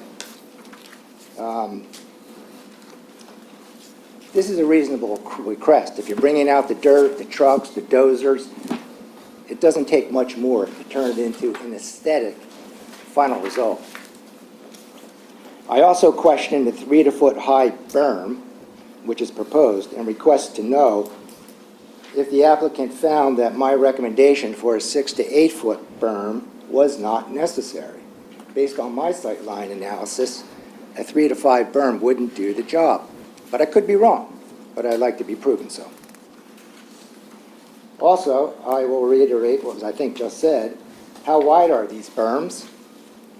And are they adequate to accommodate many trees, not just one? In other words, staggering, layering the landscape so you get more contrast, diversity, and a better aesthetic effect.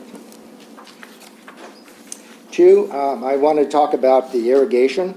The landscaping on the berms will fail if 100% irrigation is not provided based on my experience.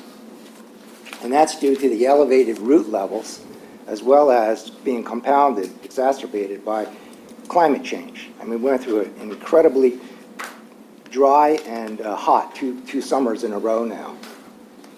So irrigation, 100%, I think, is paramount. Next, I'd like to, in your packet, talk about the gateway and landscape buffer.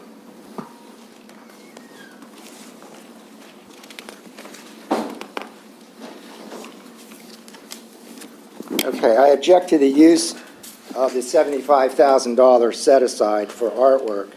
As I have said over and over, it should be used to create a physical gateway, not a piece of art.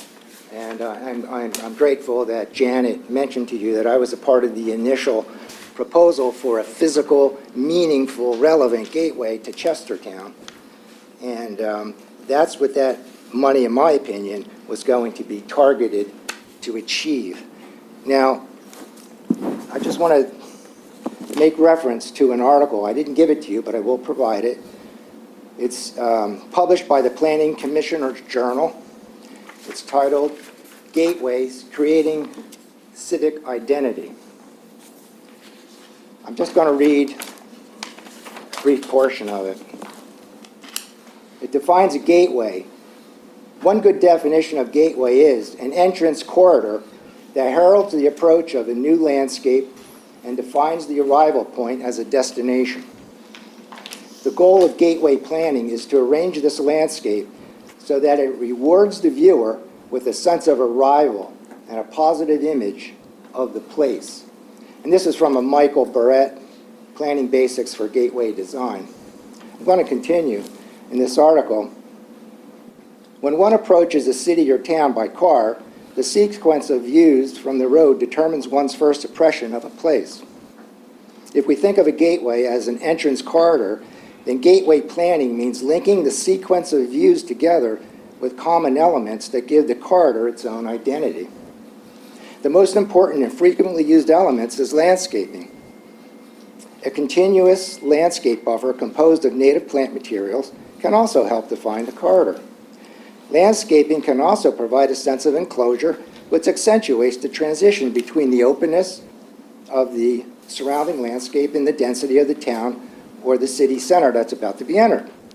Placing of utility lines underground, ornamental lighting, sign controls, and sidewalks or parallel paths can also contribute to the overall image of a road corridor.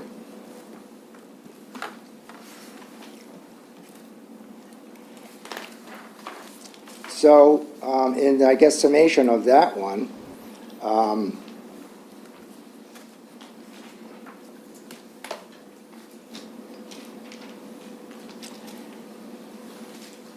the gateway's in your comprehensive plan, and it's a meaningful entry. Artwork is not listed, but can be complementary, but it's not solely fulfills the intent. It just doesn't. What you saw proposed today was a sign, and that sign can be incorporated into the landscape feature. If you look at the sketch, the design which I proposed, to the left, that area which is rendered in red was conceived as a hardscape brick walking surface, something similar to that. So it's in contrast with the greenery, so that it's meaningful. You recognize it as a threshold, leaving something, going into something. On that plateau, on that pad, you can put the sign you saw today. You can also add landscaping and other features, some of the lighting and some of the things which I just read to you, to enhance that whole experience. Again, a piece of artwork isn't going to do it. You have an opportunity to create, for the first time that I know in Chestertown or Kent County, a true gateway. The opportunity sits before you. And I ask that you seriously consider the impacts that this can make positively to the community and to set a precedent. The next item I'd like to speak to, the next set of images, which has to do with the service access drive.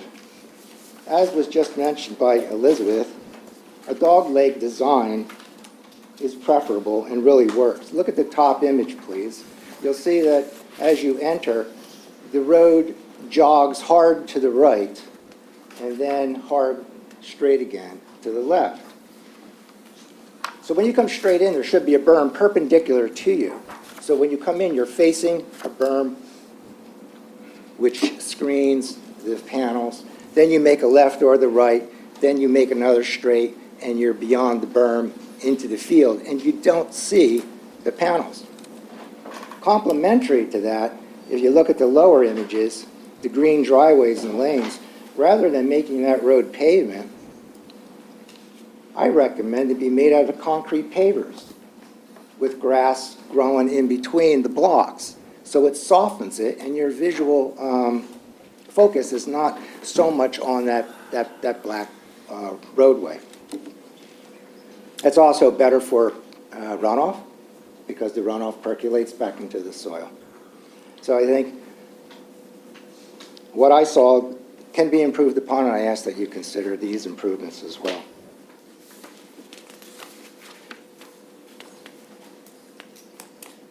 Next, I'd like to talk about the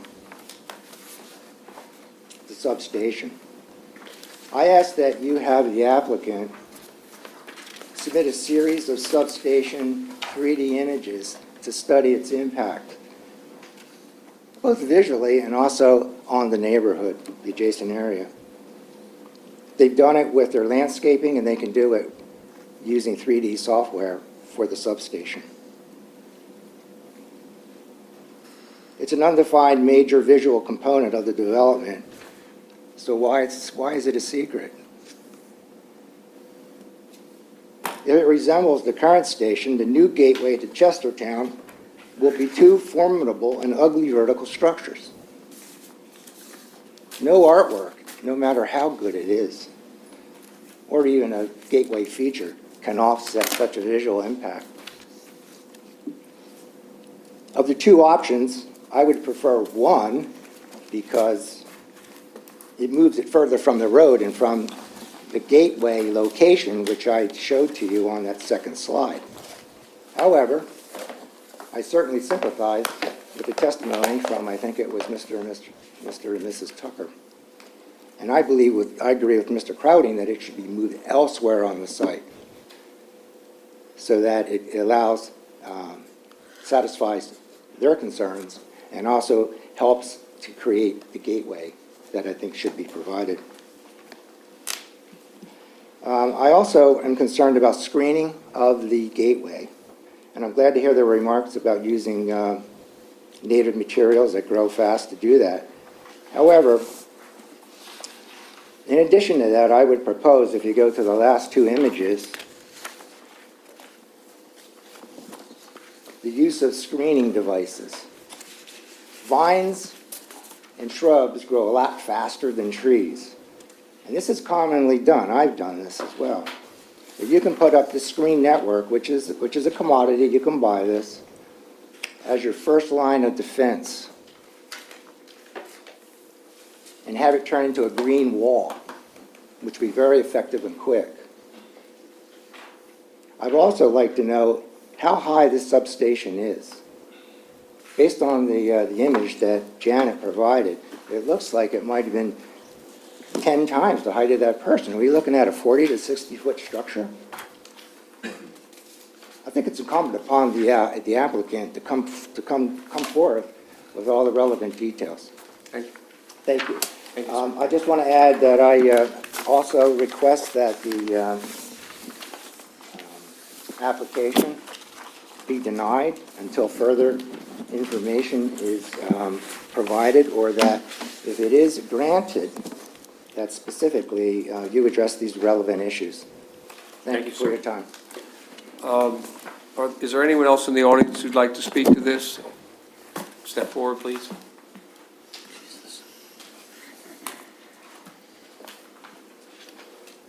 Is the testimony you're about to give the truth, the whole truth, and nothing but the truth? Yes, John Lysimer, 10948 Chesterville Road, Kennedyville. Thank you. Go ahead. I recently attended a seminar at which a University of West Virginia professor spoke on the subjects of agrivoltaics. And I had a couple takeaways that hadn't been discussed in the meeting so far, but I thought were worth bringing up today. They talked a lot about sheep in that program, which I think is great and it sounds great, but I haven't heard any assurances that if sheep are to be installed, whether they will in fact be maintained over the 30 years the facility is there. As I understand, raising sheep under these arrays is still considered to be experimental. It's done in small projects here and there, but never been done in scale. That's not true. Excuse me. That's what I understand. This is what this professor, whose his specialty has said. It's been done in small projects. Excuse me. We're in presentation. So my concern is whether, and I think it's a good idea, but I would like some assurance that this is not just something we're doing up front and then it disappears. Because whoever this owner is or subsequent owner is, decides it's not something they wish to do for economic or other reasons any longer. This is a 30-year project. It's an industrial project. There's a high probability it will change ownership several, if not many times over the next 30 years. And whatever conditions are put in place at the beginning, we ought to have as a county some understanding that they will persist through the life of the project, absent some other relief through formal approval process. It sounds good, as does the bees and the like, but we haven't been offered any assurance that it's going to be anything other than initial installation. One of the things that had not occurred to me, but which this professor did speak about at a little bit of length, is the public safety risks associated with projects like this. In particular, he was focused on electricity strikes. And apparently when these arrays are struck by lightning, debris can be spread up to half a mile away. And there can be associated fire. My question is it clear under this agreement when this happens, if we know that lightning will strike the site at some time, if not many times over the future, who is going to clean it up?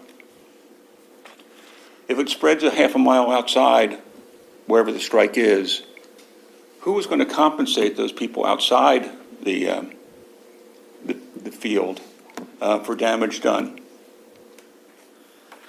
I don't have a good information as to how much debris we're talking about, but again, this professor emphasized that it's important for those bodies which are approving these things to focus on that risk and the risk of associated fire. Is the access by emergency vehicles going to be such, especially during dry periods where fires are possible, that the fire itself doesn't become a very destructive thing to the community? But mostly I was concerned about the spread of debris. If it strikes in the middle of the field and it's a half a mile spread, maybe it won't affect anybody. But if it strikes on the perimeter, what about the neighbors? What about the people driving down the road? And if there's damage, who cleans it up and who compensates the people who are damaged? So that was really all I wanted to bring, because I think those are issues that I've not heard discussed anywhere, but they're real because 5 years down the line, your car is damaged because debris flying from a lightning strike. Whose problem is that? Is it going to be the landowner or whoever happens to be the owner of the project at that point? Some of these issues beyond the scope of site. But we'll deliberate on that. No, but Excuse me, that's fine. But the land, some of these issues relate to that. Yes, it does, it is half a mile's a long way, but it's something you ought to consider in terms of how close those arrays are to the road. Thank you. And does anyone else want to say? Certainly, you can say something, Bill. Thank you. I just wanted to add some clarification because there's, I think, portions of this process that are not well-known, and there's been some statements made about the public art component to the project, and I know that your council was appealed to on that matter, and I'm going to appeal to that council, who's also mine as well. So KCPA did, in fact, have Mr. Kosubensky do some plans and make a presentation. It was one of the first meetings I attended when I became employed here. Really was a beautiful set of drawings. There was a gateway provision, a lot of wonderful things. And those were included in the PPCP's recommendations and conditions, so they are requirements, but they aren't directly requirements from that meeting. As part of this process, the county entered into settlement negotiations, and those are generally private, but as part of this process, the PPRP requested that the county supply them with a copy of that settlement agreement, and it was turned into conditions. So it was actually a legal process, the county engaged in, taking that information, those good ideas, and turning that into a settlement agreement that then became requirements. And from the county's point of view and my position being involved in all of those negotiations, my understanding was that that entrance feature was monetized. So the idea was it was a very general condition, a price tag was set on it, and then something would be worked out in the future, a gateway, public art, some other amenity for the county, either at that gateway position or elsewhere in the county. So I think from the county's point of view, I think it's well presented in the conditions that are required. And also, in my position, I would expect to be on the art committee that is part of that selection because that, I think, was part of the process that we talked about. So with my council's permission, I'd like to ask their council to please include me in those negotiations and meetings so that I have participation in that. And of course, that would come back to you for final selection.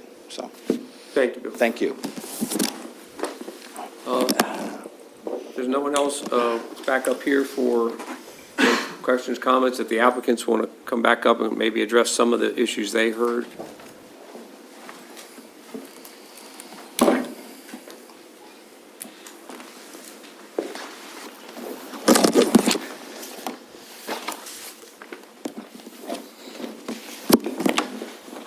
We heard a lot of comment today about, potential things that could happen, things that are outside the purview of preliminary site plan approval.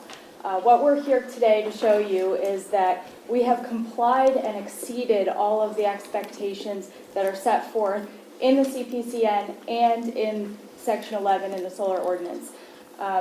It had been said by several members of the public commenting that there wasn't enough information given. I would direct you to look at your packets that show our step-by-step, point-by-point response to each one of those criteria. I'm going to save the time. I'm not going to read them all into the record. We'll be here until maybe midnight if we do that. But I do want to just point out that there is ample information provided. We heard testimony that these criteria have been met or exceeded. And, we ask that we get preliminary site plan approval at this time. And I'm going to turn it over to Nick, who's going to address a little more specifics on the comments that were made. Yeah, I think if there was anything that resonated with you that we heard from the public that you have questions on, I welcome the opportunity to address it.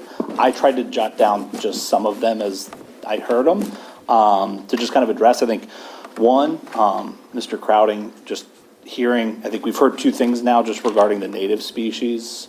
We've used green arborvitae, junior arborvitae, and the mix of plants on other solar projects to establish quicker growth rates.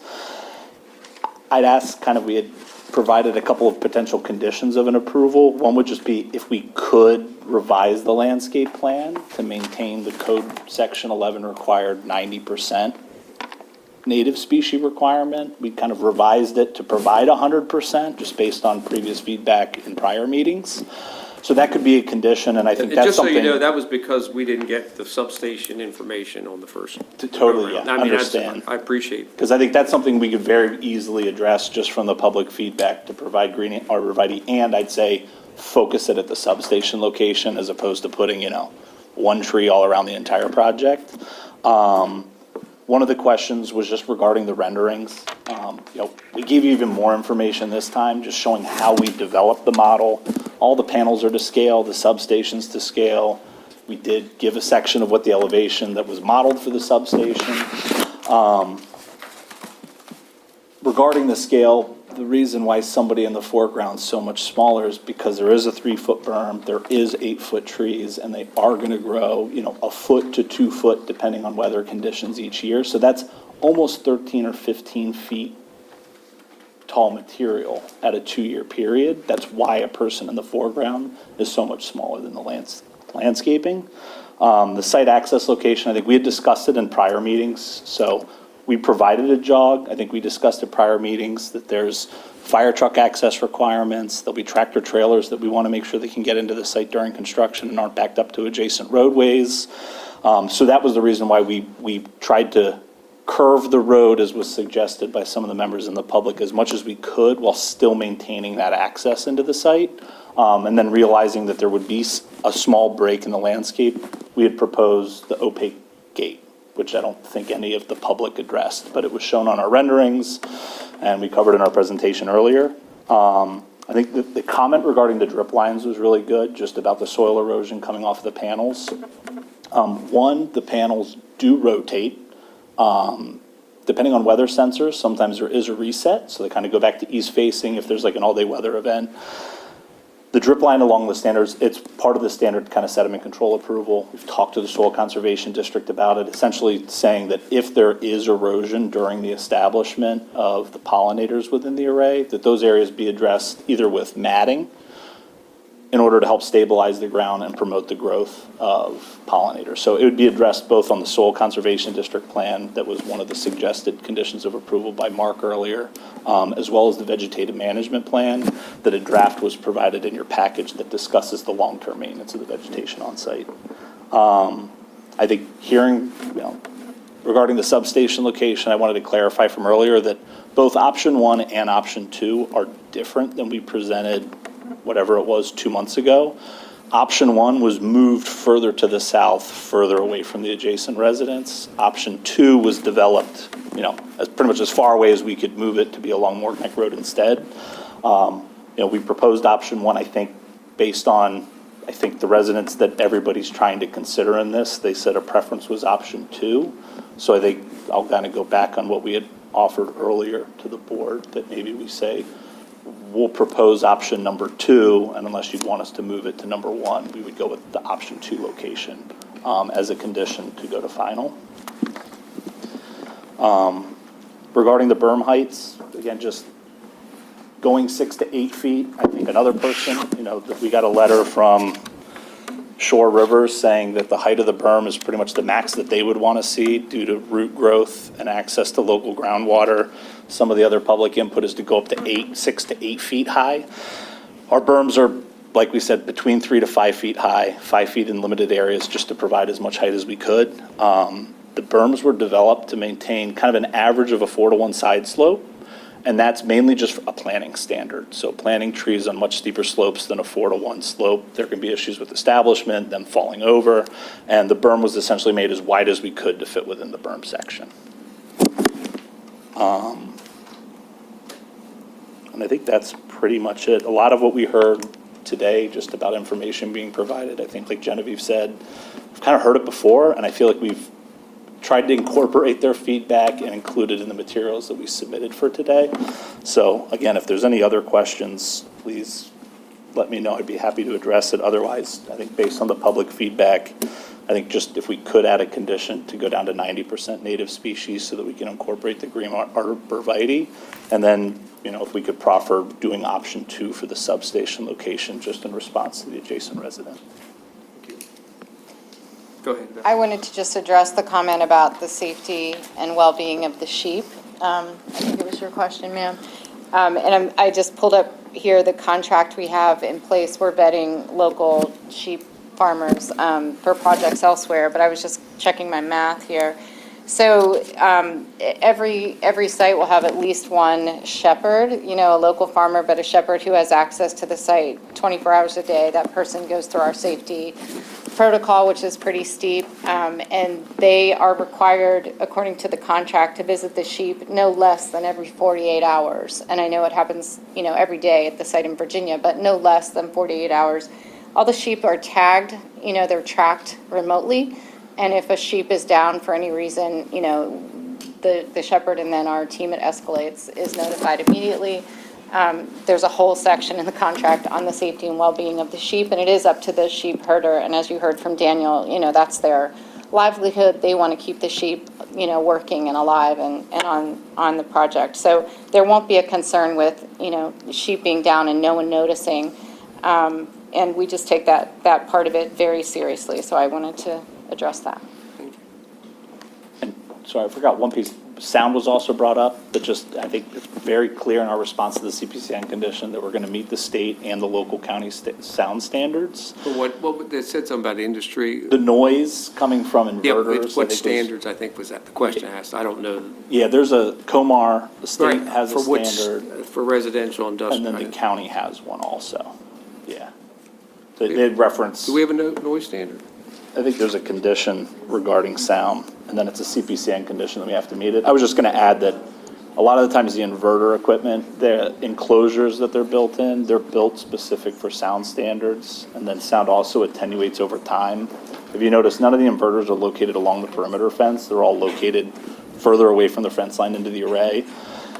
We would have to see, and I think, one thing that we could do at final design would be just provide specs on the inverters related to sound from I haven't seen the final specs on this project, but from other projects we've worked on, we usually see within 10 meters, it's a non-audible inverter sound. So that's about 30 feet. I think all of the array is set back 200 feet. So, I'm pretty confident to say we could give you a standard that shows the inverter not only won't be audible at the fence line, but being 200 feet from a property line probably isn't audible at an adjacent property. And if I could just direct your attention to section 11B7, which states noise generated by the facility shall be limited by the project design to 45 dBA as measured at the property line.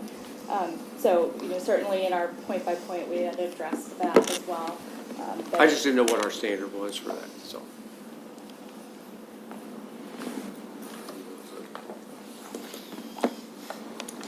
Okay, we're up, I think if you might want to stay there. Oh, go ahead. I just wanted to make one more comment. The gentleman, I missed your name, I'm sorry, who spoke about being on the committee. Bill, I'm sorry. We're ready to put together a committee to discuss the gateway and implementing that, and I'm glad to know that that was helpful for me, the clarification. We have heard conflicting, comments about art or no art, and should it be a sign or not a sign, and, much of what was described by the last speaker regarding what a gateway is in terms of, landscaping to a high degree, I think is a part of the gateway, and that has been proposed. And then, of course, you all know the other side of the, across from the project, it's somewhat industrial. I called on all those businesses across the street, Bramble Construction and the John Deere Company, and that part, if you're looking at the site, we just want some clarification of the gateway. It gives you an impression of, the expectation there. But I would love to put a committee together, but I would like some clarification on, should it incorporate art? Because that's the reason we're working with the Kent Cultural Alliance. And their executive director actually said to me, if we're just talking about a sign, that's not really us. But if you want to incorporate artists and, a vision and, it's a bigger conversation, and they are looking for some clarity from me after this meeting. So that's something we don't have to decide today, but the committee could come back and give some recommendations after we formulate the committee. Thank you. Up here for discussion. If I have, my choice would be option number 2, mainly because it gets it further away from the residential area over here, even though we've only got 3 or 4 houses over there. Plus you lose about 7 foot in elevation. You're getting a little lower down there to begin with. And then as far as the entrance, maybe if I know we got to swing a tractor trailer truck or something in there. If we could maybe slide it to the east a little further and make the jog a little bit more, but I don't know how you swing a truck in there or out, you know. I mean, the ordinance says you offset it and it's offset, so, I mean, you know. And then I would like to see, as we talk, some non-native fast-growing species around the areas of concern, you know. Look, I compliment, they've done a lot of what we've asked for, you know.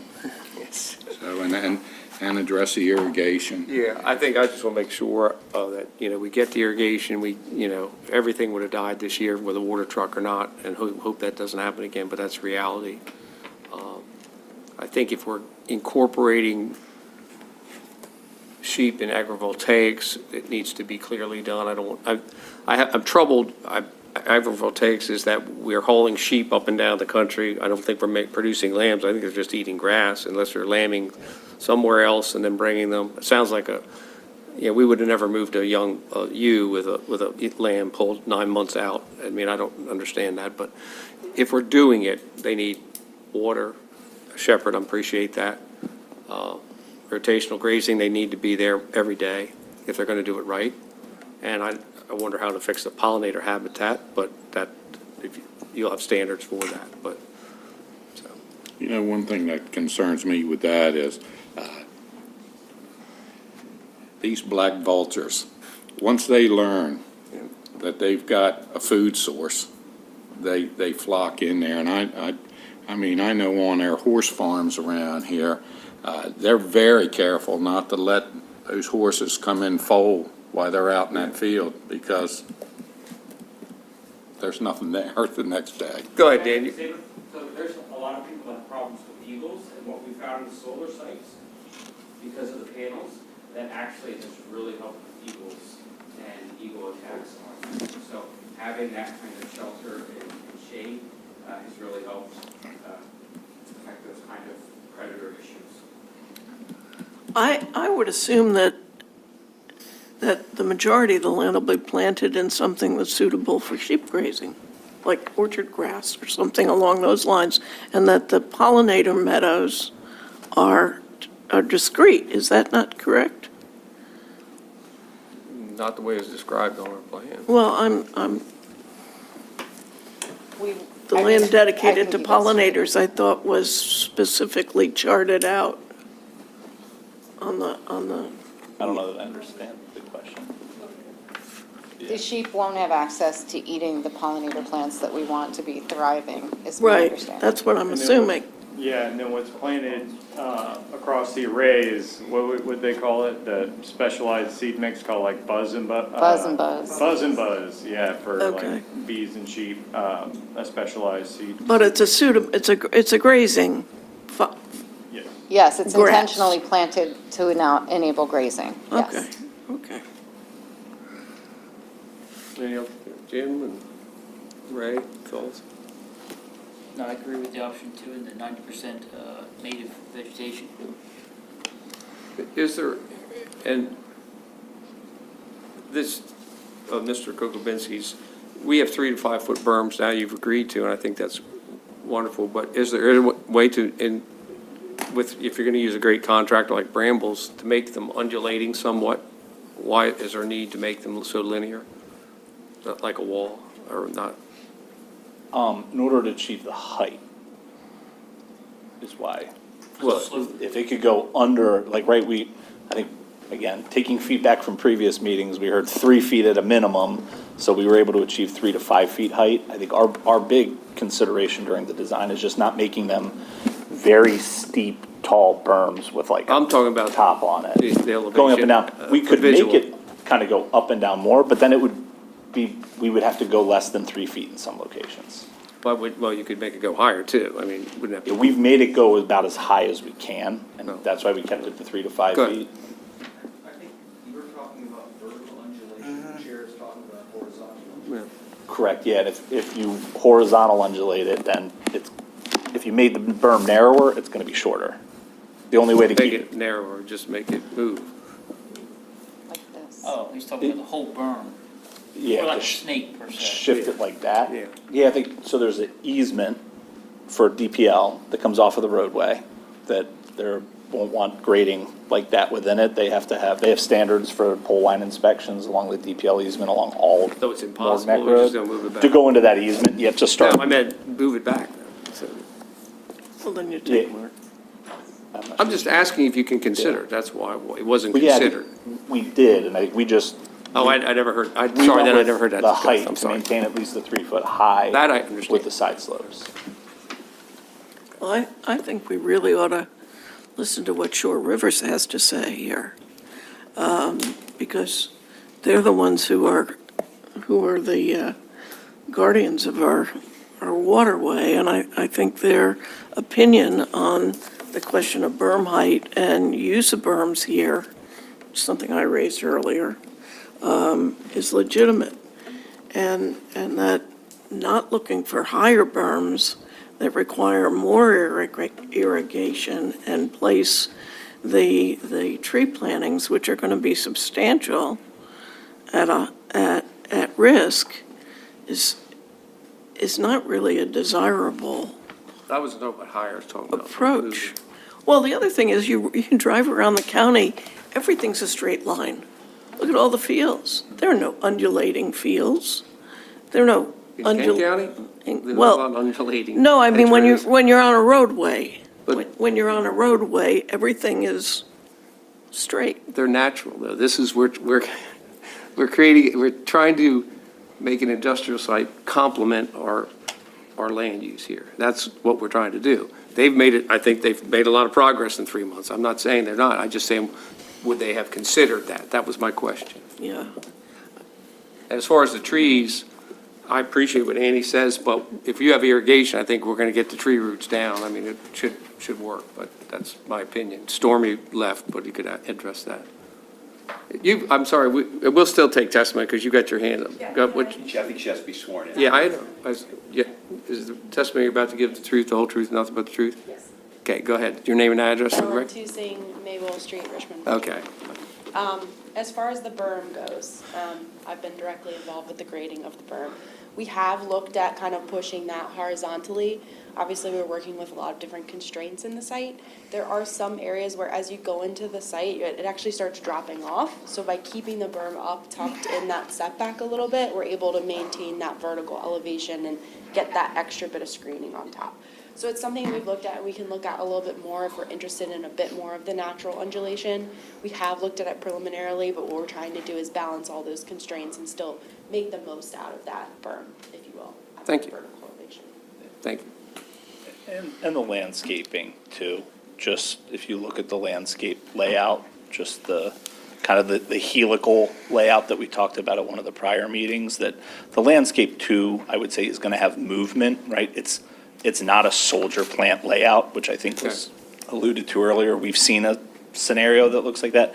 So there's going to be differences between plant height, species, there's pollinators underneath of it. So honestly, if you had a 3 foot berm that's undulating all over, within a year or two, when the grass is 2 or 3 feet high, you would notice it very little once the plants have matured. Thank you. Okay, we've heard about location option 2, irrigation, what else? Berm height, what else? The 90% 90% of native to allow for more aggressive screening of substation. I think that's what you intended, Bill, just for the substation Yes, area. I think that area. Yeah. He's looking for approval for the no berm waiver too, I believe, right? No complete berm waiver, whatever you want to call it, a waiver. That a to waiver allow it. wouldn't be required. For all of I it. think the default is a berm. If you're going to waive it, that would take action for you to waive the berm requirement, but unless you waive it, they have to have a berm. That's my Well, I think- interpretation. But they've just asked, they asked for clarification that's- that they weren't requesting, that no waiver was necessary, given Right. the parameters of their plan. We voted not to give them a waiver last meeting. What's that? We voted not to give the waiver last meeting, so it's not an issue right now. Unless this small section Yeah. down here that doesn't have one still requires it, Yeah. because there And is there's no no berm. reason to. Yeah, I think if you read the section, it says like you have to provide a 3-foot landscape berm, but then it also says, but you should not affect drainage.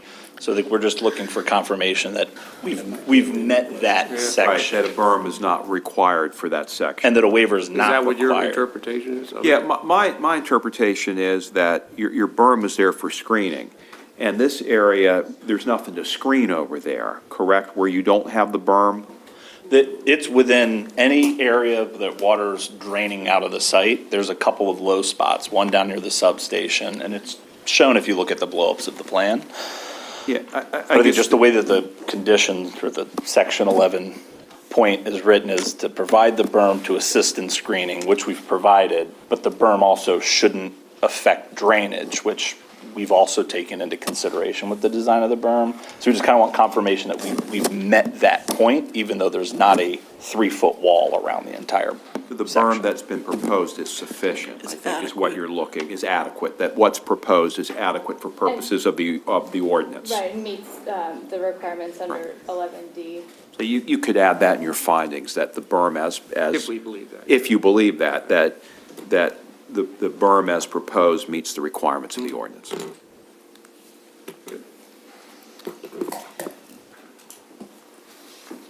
We have to make a recommendation to, or approve a preliminary site plan for this application. We've heard some, it sounds like conditions we would want to put on it, so someone ready to put that in form of motion would be helpful. I'll make a motion that we grant preliminary site plan approval to Urban Grid for the solar installation on Morgneck Road, subject to MDOT, SHA approval of the proposed facility entrance, an irrigation plan finalized that meets the requirements established in Article 6, Section 11E of the Land Use Ordinance, final approval of the landscape maintenance agreement, approval and recordation of the deed of forest conservation easement and agreement, approval of Urban Grid's erosion and sediment control and stormwater management plans, submission and approval of sureties for sediment and erosion control and stormwater management, submission and approval of sureties for landscape maintenance and bond requirements for decommissioning as listed in Article 6, Section 11 of the Land Use Ordinance, that the applicant obtains all required state and federal permits, that the final plan provide for the location of the substation in location 2, Unknown participant is now that exiting. the applicant be afforded the flexibility to provide 90% native plantings, and that depending on the final plan, that berm height be permitted to be modified as appropriate to provide for the sustainability of the plantings. Do we have a motion? Is there a second? I second. We have a second discussion? Discussion, I hate to ask a question, section 11E, that all the berms would be irrigated, because it allows for both with trucks or not, All of the landscape, yeah, within the berm. within the berm, okay. Yeah. And the other thing is the berm height is 3 to 5, as they said, not to be determined. Is that your understanding, is that what you're? Well, there's certain height on the plan, correct? What So- I'm suggesting is that those heights be able to be modified to provide for the sustainability of the plantings. I already got testimony from a guy putting them in that they will live there. Okay? Yeah, I was just saying, if you don't want to leave it up, we have a plan that has the heights, and if that's sufficient, that's fine. If we leave it up, then the final, we'll have, I don't know what we'll look at, really. Yeah. All right, I'll withdraw that particular recommendation. Okay.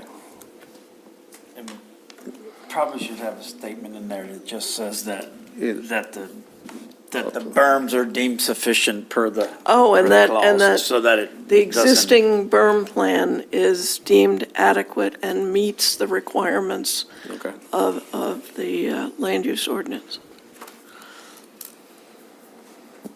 The question, Bill? Does the seconder accept the changes? Do you Do you accept the changes? I said. Good. Any further discussion? I'm going to offer just, again, to address the noise issue, to make sure that somewhere they're bringing back a plan, because these inverters are noisy. I have a solar field, they're loud, and I know how loud mine are, so, and they assure us that it will, but somehow we need some kind of assurance of the noise meeting the ordinance, the noise ordinance. And I think Would you that should be- be included. would you be willing So to if add you're- that? Yes. I think they've already said they would. Okay, so you, including that it meets Yes, the noise yes. understanding. Jim, are you all right to did. second that, It's too? just- All right. Just old. I'm all right with all of it. All right, You're standing out there and they kick on, buddy, you jump. all right. We have a motion and a second. The first, we'll call the question. In favor or opposed, Jim? Aye. Aye. Right. Aye. Bill? Aye. Paul? Aye. And I'll vote with the affirmative, preliminary site plan approval. And I do hope you address some of the aesthetics, and especially the gateway. I hope that really does get looked at seriously.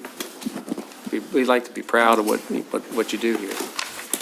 Thank you. Thank you. Thank you all. No, we have. I got I don't even know where my agenda is. I guess we have staff reports, maybe? Y'all want to be on the board to decide. We got Bill on there. Yeah.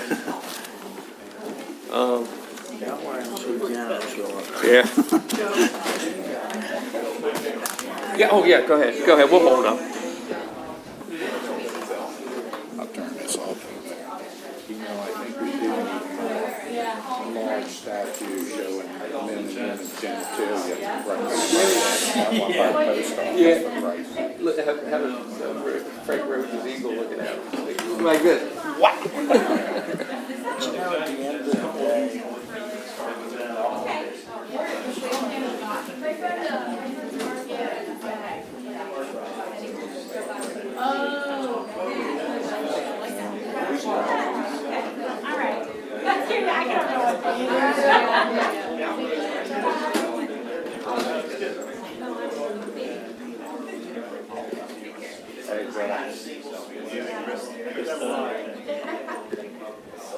Tom, I told your date. He I've been keeps up calling. every day to my house, but I have been up there to Paige's house 4 times.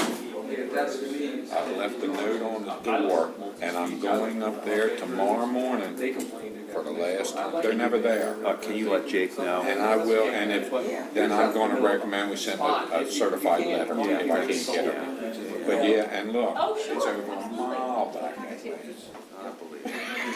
But yes, every day. My property. Yes, I've got that on. It's another pressing thing because the guy that bought Tankerson's property, he built this big shed, garage or whatever. And he could, you know, but now I got to see it, so Tankerson used to have a bunch of evergreen trees on the property line. They were all diseased and they were cut down, they had to go. I'm getting some green giant abrevieties that I'm gonna be planting there, and I wanna plant as close to the property line as possible, so I gotta get you to delineate that. And I'm planning on doing that on the last weekend of the month, like the 26th of I'll October. try to get over there, and I'll give you a call first. Okay. And get you to go with me. Okay. Yeah, and I'll pull that stuff up again and get it on my desk. Yeah, because I gotta do that for this screen over there, because you got a little Christmas tree farm, then you got this big building there, and it's not good for atmosphere.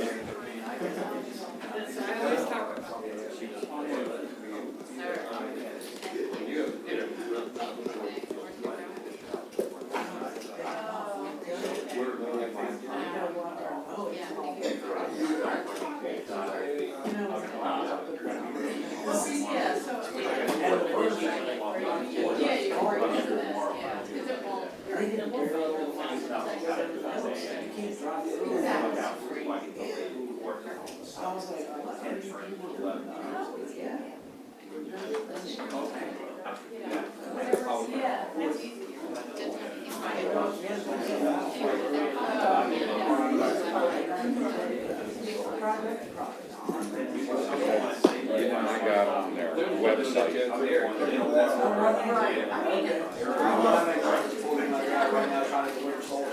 Because they must go on, and it's like, maybe I'm trying to show it, and I got like, oh, it's not bad. That's good.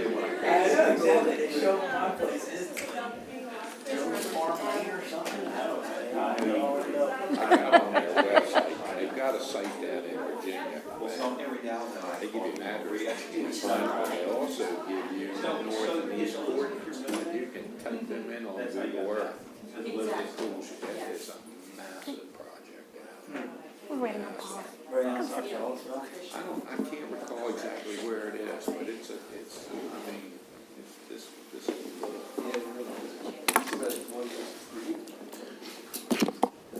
Yeah, Claire, we about 600 acres of that farm. That whole farm right above the county, on the other side of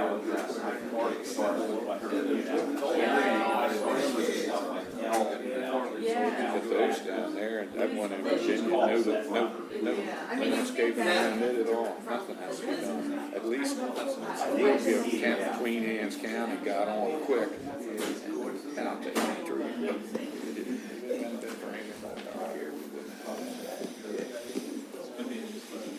But if you want to put them in, and then That's the big, yeah, you're right. Staff reports.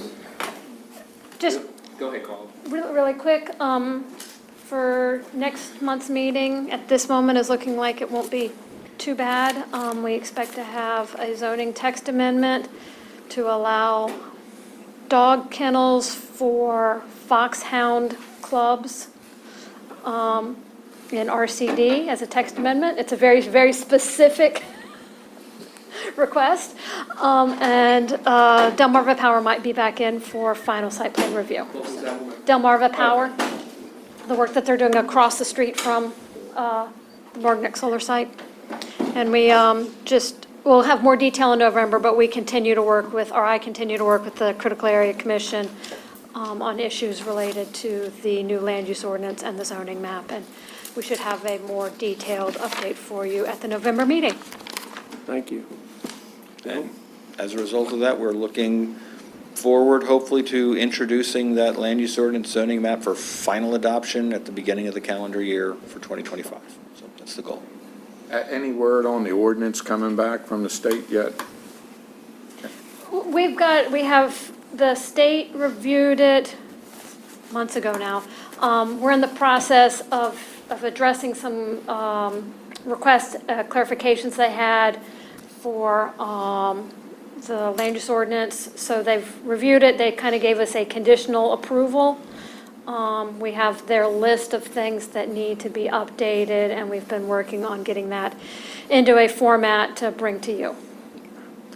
Carla negotiates with them on a regular basis because they often have new requirements that they think of later. And so then Carla comes back and addresses it. And we're also sort of building a list of little tiny corrections and things we need to change. So there will be some tiny changes in that land use ordinance because General Assembly adopted all new rules about housing. I mean, there's stuff we're going to have to address. There's forest conservation, there's a new set of rules. There's quite a number of things to sort of think about and prepare for. But we'll brief you on all those things. It's all minor, technical, and required. We don't really have a choice. So I don't know if you all are aware, but the Governor's Housing Initiative has changed the way all jurisdictions implement their laws, and as of January 1st, 2025, if a single-family residence is permitted in a zoning district, then every jurisdiction must allow modular housing and manufactured housing to be a legal single-family use.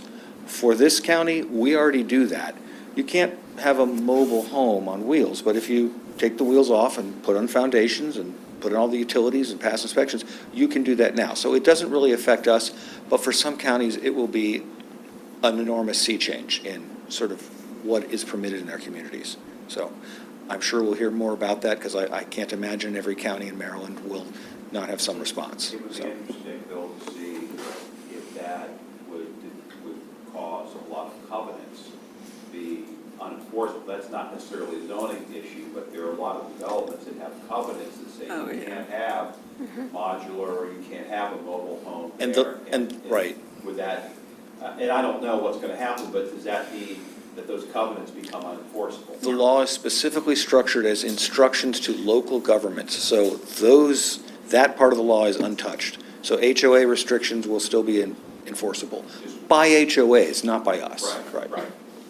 Yeah. It can't be restricted by zoning. Right. As government, we can't enforce HOA, but it's like a private agreement, it's like a contract. We have no purview. But it's an interesting thing that somebody may challenge that wants to put one in a community that doesn't allow by covenant, and so then the community brings an action or whatever. And I'm just being following that. And I guess one change we will be making is that the way the state does lay it out in the law and sort of their definition, a manufactured home requires an affirmation of Affixation. affixation. That's right. Yeah. So, meaning that the home has been, kind of assigned to a specific property, and we will be looking to kind of develop some sort of form that will probably require signing and maybe even recordation. I think it requires recordation. It does.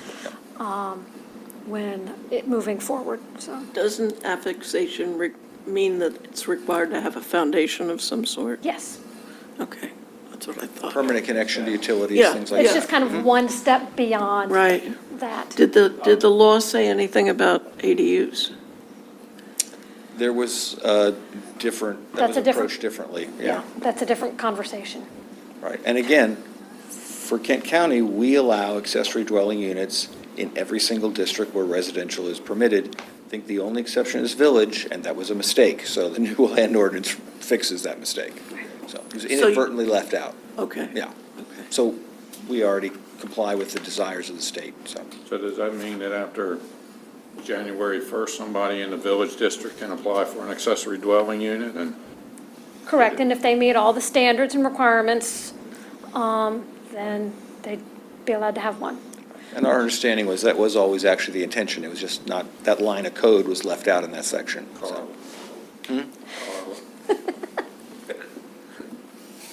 Mark, do you have anything? Okay.